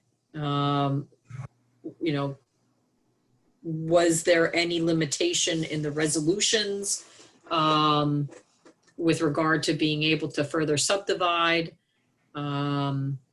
Did that Orchard Hills Farms subdivision actually maximize the total number of lots already so that, you know, when an additional lot cannot be done? We did get some resolutions or some information for those subdivisions. I don't know that they're actually necessarily the defining resolutions, but Ashley, if you could speak to that after we kind of go through this, that'd be great. If you had the opportunity to go through those documents. I did quickly, and just to touch on that. So I did quickly, but it's, as you had said, so it's not entirely clear. I mean, I just would need to look closer to make sure those are the, I guess, last, because I think this has been the subject of 2 prior subdivisions. So just to make sure that is the last one. And I think, which we could talk about as we review the plan, but I think the other issues are really more related to the filed map and really, you know, whether this subdivision would meet your code as far as the net lot area and given the restrictions, the burden of the conservation easement that's on the property that I don't believe has been accounted for in that calculation, because it seems to be a pretty large portion of the property is burdened by that, and also potentially by the steep slopes as well. Okay.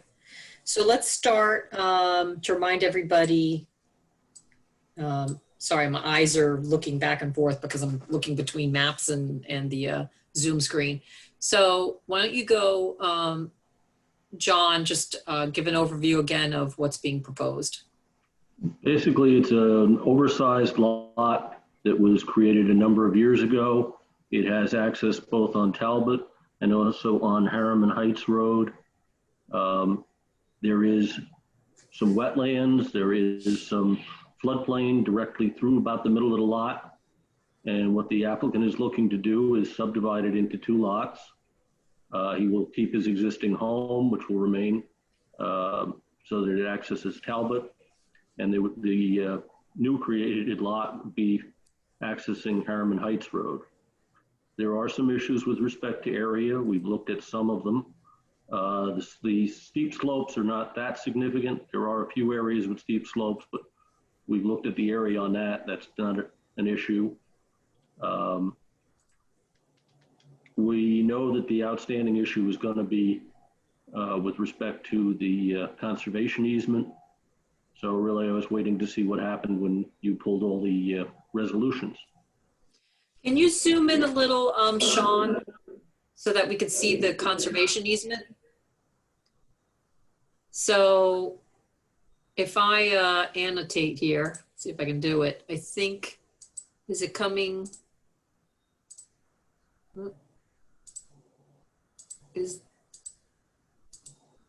Oh, I may not have the annotate function. Oh, there we go.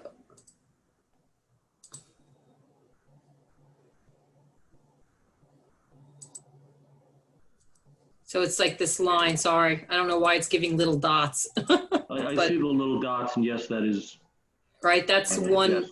That's kind of where it is over here. That's right. And then on the other boundary is, I see the 100-year floodplain.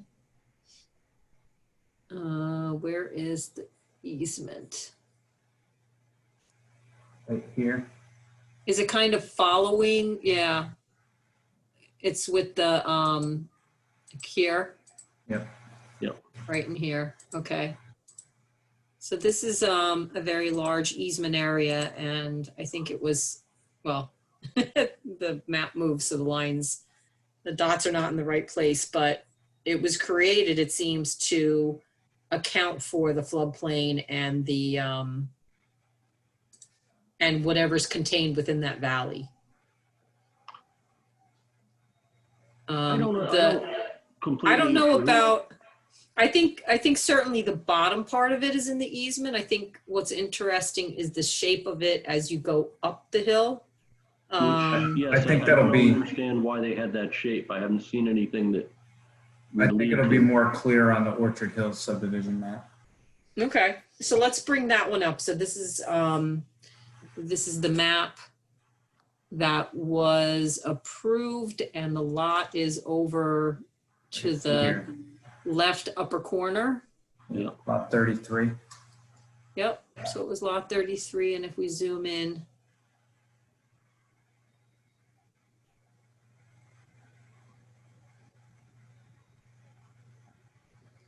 Was there a stream that it was intended to, streams to encompass? It looked like it was a finger of federal wetlands. I'm gonna try to find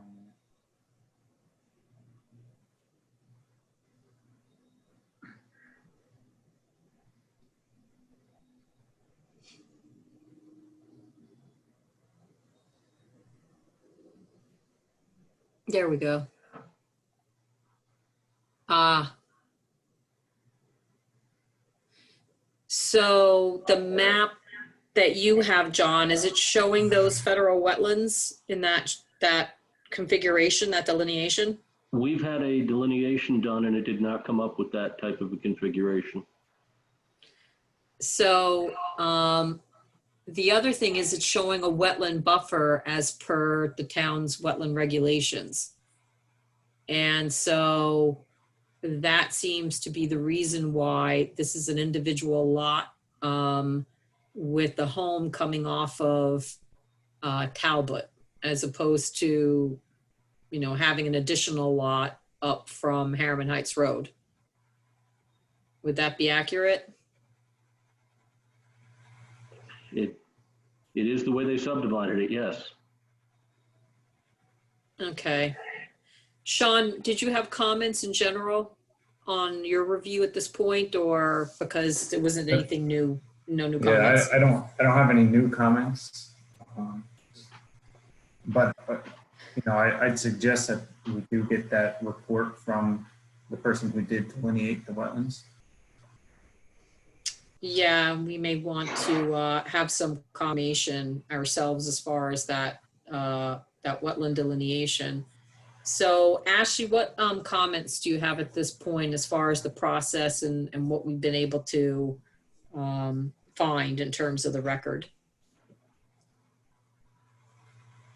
So not too much. I mean, there wasn't anything new submitted. I did find this filed map on the Orange County Clerk's office website. So there's clearly the conservation easement. So that's something that would need to be subtracted out for purposes of the net lot area.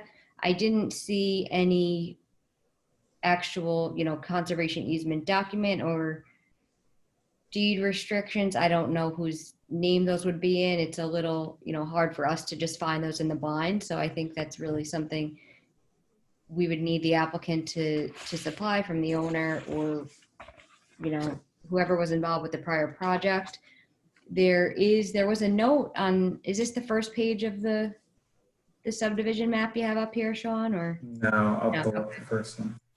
There is one note that talked about limits of disturbance and how the limit of disturbance may not be altered or occupied except as approved in a separate declaration of covenants and restrictions. So I don't know what is in, any declaration of covenants or restrictions that might limit further, what could be, how this property could be developed outside the limits of disturbance, which we're limited on this property to around where the first home is going to be constructed on that lower lot, where the home actually exists now, I guess. So I guess the biggest outside the limits of disturbance. So are there limits of disturbance shown on a different sheet? Yeah, it was probably the sheet that was just up maybe. So it's sheet 8 of 24 or 6 of 18. There's two different numbers.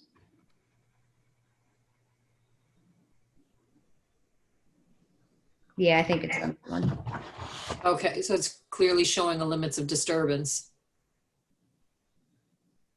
And I mean, it's So the, specifically mentioned the limits of disturbance in connection with a declaration of covenants and easements. So I just don't know what that declaration says.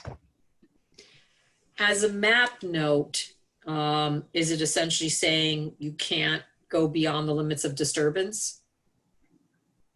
On that first page, that's what that map note is saying.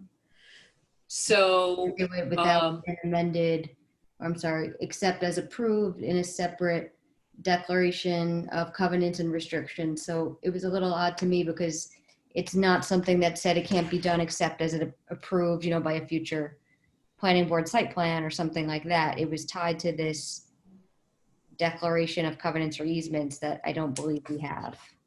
okay. Any other comments, Ashley?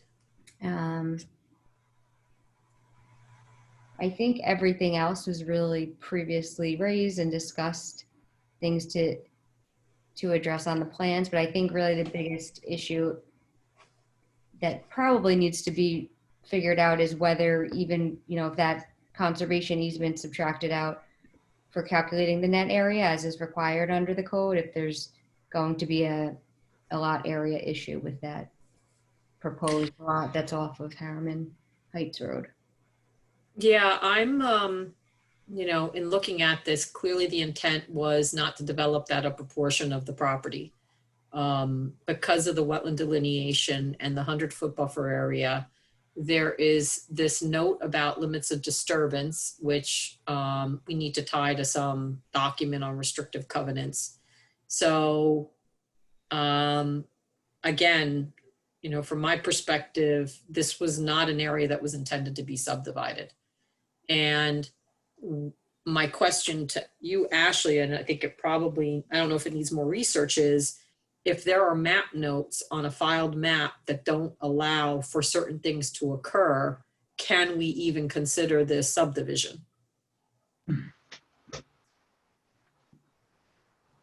Yeah, I think we need to know exactly what the map notes say, which, you know, this one with the limits of disturbance obviously is a big one, but without the other document, it's kind of hard to know what's, what was being limited there without seeing, you know, if there's a separately filed conservation easement or if that's in the form of a deed restriction. So what is it saying can't happen in that conservation easement area is also, I think, important.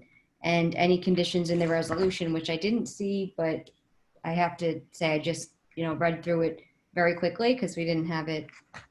I was not here this weekend, so didn't look at that, you know, really thoroughly. Nothing stuck out when I went through those conditions, but again, I'd need to look at those resolutions closer to see if something, for example, your cluster regulations now, they say that one of the map note requirements is that you can't further subdivide. So I didn't see anything on this plan set either, but I'm looking at my tiny plan here, so it's a little hard to look at every. Yeah, there were some in the resolution. I did see that there were some lots that were not to be further subdivided, but I think we also have to tie the resolutions to the appropriate maps because I think one of the resolutions was for a minor subdivision. I don't know that it, you know, so I think we have to match everything up to see if we're referring to lot 3, what's lot 3. Yeah, I think it was first a minor subdivision into 2 or 3 lots, and then there was this subsequent subdivision into, was it 44? The section 2. Yeah. So I don't know where section 1, I think all we have is section 2. So I don't think, it wasn't clear that section 1 was that minor subdivision. So there might be another section 1 out there or. Yeah. John, do you have all this material? I do not have any of the resolutions. I do have this map? have the subdivision maps, yes. Okay. So maybe we could send them to John as well. I'd appreciate it because that may enable me to find any of the declarations. Right. May help. Who did the, on your map, who did the wetland survey? We had Pete Torgerson do the delineation. Okay. So I think that we need to have that checked, that wetland delineation, by our own wetland professional. John, I would ask, do you want us to hold off until we have more information with regard to this subdivision before we end up retaining someone to go out there and take a look at the wetland delineation? I would say yes, and also I want to review that with my client. Okay, yeah, because I think, you know, based on the information here and possible need for variances, even a question whether it's approvable, I don't want to necessarily send out a wetland scientist without you speaking to your client. Yeah, it's like, we do know that you want to witness the perk test, for example. We're confident that we have decent perks on the property, but we're not going to expend having McGoey Hauser out witnessing us redoing them until we get the area issues resolved. Okay. Noreen, I think she was able to get a hold of the resolution. So I forget, who did you get those from, Noreen? Because maybe even if John wants to comment, to contact the prior engineer on the projects and see what else they have, that might be helpful. It was Tim Depew or Right, Depoy? okay. Yes, it was Tom Depew's office. Tom Depew's office. Yeah. So Tom Depew. I don't So know that's, if anything yeah, else that's might be. in his files. Yeah, but I think there's a question as to this restrictive covenants, and I don't know, Ashley, did you search on Orchard Hills? Nothing came up. I assume you kind of did, or maybe you didn't have time Yeah, yet. I tried to do some searches. I think it was Macon, the name of the prior owner or the applicant for one of them. So I did some searches. I don't believe I had any luck finding anything other than the really that map was the main thing. So there was, I think, a declaration maybe of a drainage easement I came across, but nothing yet that I found as far as a conservation easement. But I'm not sure whether it was in one of the individual deed restrictions, and that's not something, you know, to go through each of those, try and find that. That's going to be Right. And I think to some extent we want, you know, John, to the extent you have access to deeds and the deeds of the owner and they've done title, you know, searches, et cetera, you know, is there anything in what you have that, you know, can move us forward in one direction or another? Okay. All right. So I think at this point, I don't know that we can really proceed without, again, more information about, you know, what this lot is and to what extent it may be limited by restrictions or map notes, or, you know, and if that's the case, then can it be built upon? And if it can, what's the process that the board would have to go through to even allow that to happen? And part of it's going to be, you know, also looking at the wetland, and because we have a wetland permit and we have a wetland buffer area, et cetera. We'll get Pete back up regarding the wetland. I mean, one of the things that struck me with the wetland previous delineation is if you look at those fingers, they're in areas that are certainly fairly steep grades. It's very unusual to have a wetland doing that. Yeah, I think it depends. You know, I don't know the topography, how accurate it was. I don't, you know, I think we all have to just look at that. You know, Pete can go out there and, you know, maybe we can get, I think Ward's on the phone. Can we bring Ward in? also, there may be something other than, you know, just the wetlands and the floodplain that is behind the conservation easement. So there may have been, it might not have been just limited to the location of the wetlands. Right. Ward, are you there? You're muted, just so you know. Hello. Hi, Ward. How you doing? Good. Question. So we've been discussing this lot that was part of Orchard Hill Farm. Right. And it extends from Talbot up to Harriman Heights. Yes. And based on the digging that's been done and examinations done by Sean and Ashley, it's apparent there's a conservation easement there, which John shows on his maps. And the subdivision, the old subdivision plan shows the location of wetlands that are different from what has been more recently surveyed. And so I think, or I thought we had wanted you and the group to go out there and check it out. Because I think we want to have a sense of whether in fact, what's the status of that wetland, and are there any other reasons why the conservation easement would have been defined in the manner it was? And I don't know if you have any insight into any of that. Going back to Macon, when he proposed that, there's a problem there. I think it was Mike Murphy said that there's like 12 and a half acres that are wetlands that drain down into that and create that sort of that unusual type of wet condition there. So when it rains, it's not just normal wetlands, which almost practically flat. This gets inundated by all that 12 and a half acres of wetlands that drains down that hill. That was a concern. Believe me, if they could have gotten another lot back when Macon did it, they would have done it. Yeah, I know, speaking of downhill and I have seen wetlands that have been basically emanating from seeps, and then, the wetland vegetation follows the water down. Right. And so I have seen it on hills. But I think ultimately we should take a look at this site. I think there's a lot of questions because it had been previously approved. It was the subject of a conservation easement. Clearly it wasn't intended to be developed at the time that it was approved. So, again, I think we need more research into the natural resources on that property, and then what restrictions existed and exist as a result of that prior subdivision approval. Right. Have you been out to the site, Ward, with the group yet? Not this one. Going back 15 years we were out there, but that's Okay. 15 years ago. John, just for your benefit, if you don't know, Ward is on the Monroe Conservation Commission, and they go out to the sites to look at the conditions that are out in the field. So, I think it'd be useful, Ward, if your group can get out there to take a look at what you find.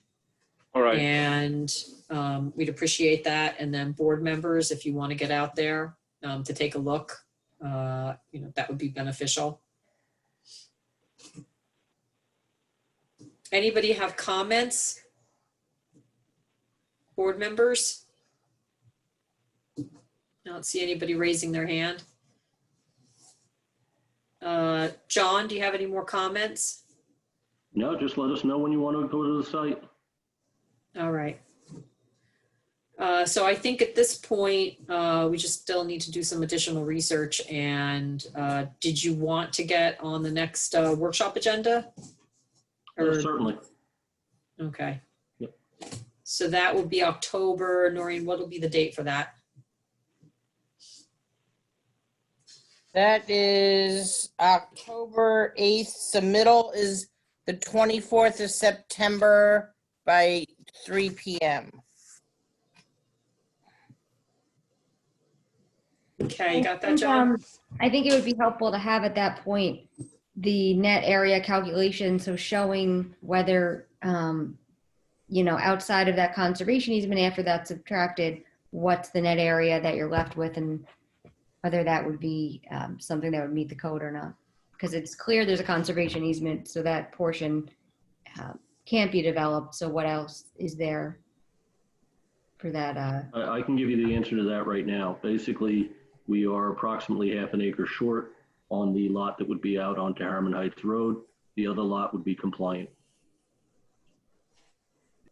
But let me see what we come up with from the documentation with respect to the various documents we have to look over, see what the rights and privileges are here.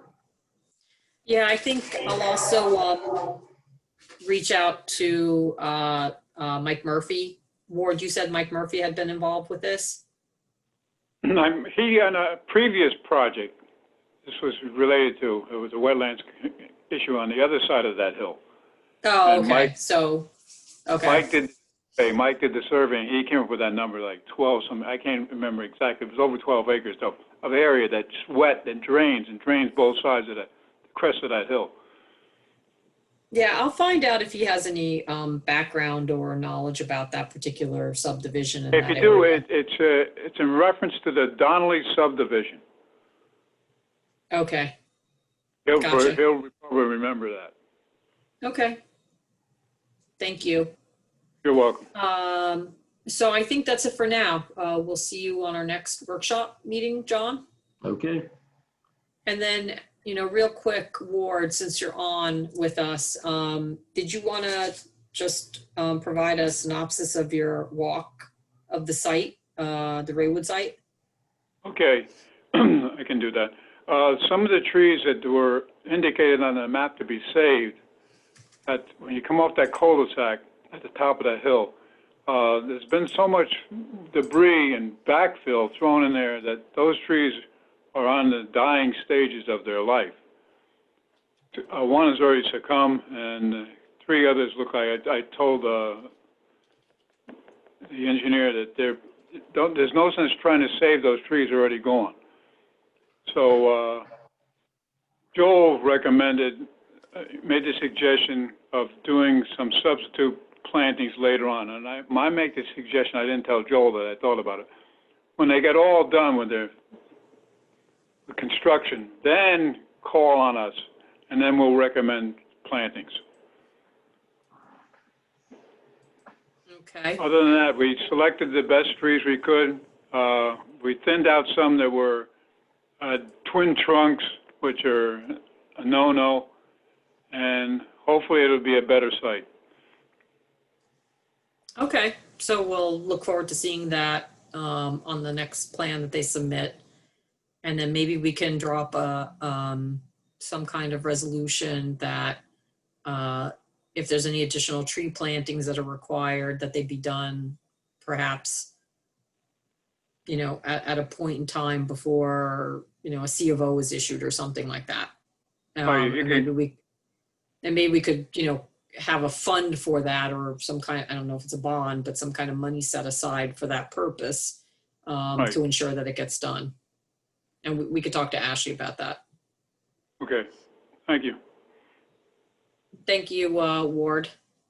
You're welcome.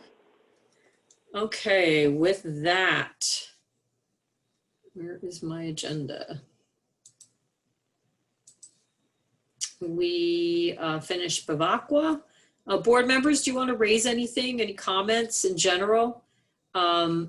I do want to bring up with Ashley timing as far as Monroe Commons and the scoping document. We do have a time frame within which the public has to get us comments, which I believe is to September 21st. And so board members, it'd be really useful if you've gone through the scope, if you've looked at the comments that the consultants have, and you have any additional comments that you want to raise about the scope, that you provide that to the consultants by the 21st as well, because they need to take all these various comments and incorporate them into one scoping document that the planning board can review. Ashley, do we need a special meeting, or when should we be, can we at the workshop review the public scoping session draft? Is that still within the timeframes that we have to act? Yeah, so you have, again, the public comments are going to be received until the 21st, which is a week from yesterday. And then the board's consultants were going to work, AKRF and me and Sean, we're going to work with them to come together and incorporate comments, incorporate the publics, and then present the planning board with this, revised scope. So I think it might be, helpful to have, I don't know whether it would be better for the planning board than to comment on that version versus the version that's now kind of been out there. It's really, it could be either or both, whichever, individual board members' preferences. But then you have your October meeting. So the time frame for adopting the scope was extended until October 20th. Mhm. So you have, the way your meetings fall in October, I believe your workshop is October 8th. Mhm. So perhaps, depending on when that revised scope that incorporates comments is ready, then, if that's submitted to the planning board in advance, with enough time for review before that October 8th meeting, then perhaps the consultants could go over it with the planning board, and any additional comments the planning board members have or questions or anything they want to incorporate, we could discuss Yeah. on October 8th, and then, still have that October 20th date for adoption. So in the interim, then things could be addressed depending on what happens on October 8th. Yeah, I think that's a good time frame and timeline. So we should plan on having on the workshop for October 8th, the Monroe Commons draft scoping document that's been revised as per the consultant's comments. Again, board members, if there's any comments you want to offer, I would try and get those together by the 21st. So again, that the consultants have the benefit of looking at those and then incorporating them into the document that everybody reviews. And then after October 8th, after we review it, at the next meeting, if there are any additional revisions, we can make them, as Ashley said, and then we can adopt it at our next regular meeting in October. All right. Anybody have questions about Monroe Commons and the scoping process? Anthony? I just wanted to confirm either from you or Noreen that do we have all the scoping review from all the consultants? You should. Noreen was sending them to everybody, and they're also posted on the web. And so I'd be looking, we have 4 consultants, if I recall off the top of my head. I don't believe Karen Arndt had a separate memo. Okay. Oh, no, she had a separate memo, but I don't think she had additional comments. There were sort of some preliminary memos, and then they were updated. So you should see one from AKRF, Karen, Weston and Sampson, who's Frank Getchell, and Dave Tompkins. Dave Tompkins from Clough Harbor Associates. Yep. Okay. And then, of course, Sean and Ashley.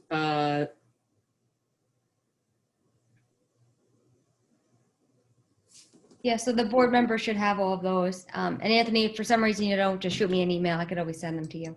All right, thank you. Any other comments, Anthony? No, thank you. Anybody else comments?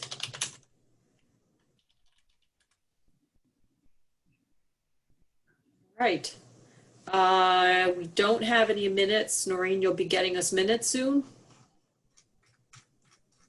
Yes, I figured with the scoping last week and this one, the meetings were long, so I didn't add any to it. I thought they were going to be longer, so that's why I held off on them. Yeah, let's just plan on getting on an agenda. If we can't get to them, we can't, but okay, that's fine. Let's get them on the next one. Yep. All right. So with that, I will make a motion to adjourn the meeting. May I have a second? Second. Pat Shea, all in favor, just raise your hands. Aye. Okay. All right, Lisa. I should turn the video on to see us. All right. Thank you so much, everybody. Have a great evening, and we'll see you at the next meeting. And again, any comments on Monroe Commons, please send them along. Thank you. Have a good night. Thank you. Bye, guys. Bye.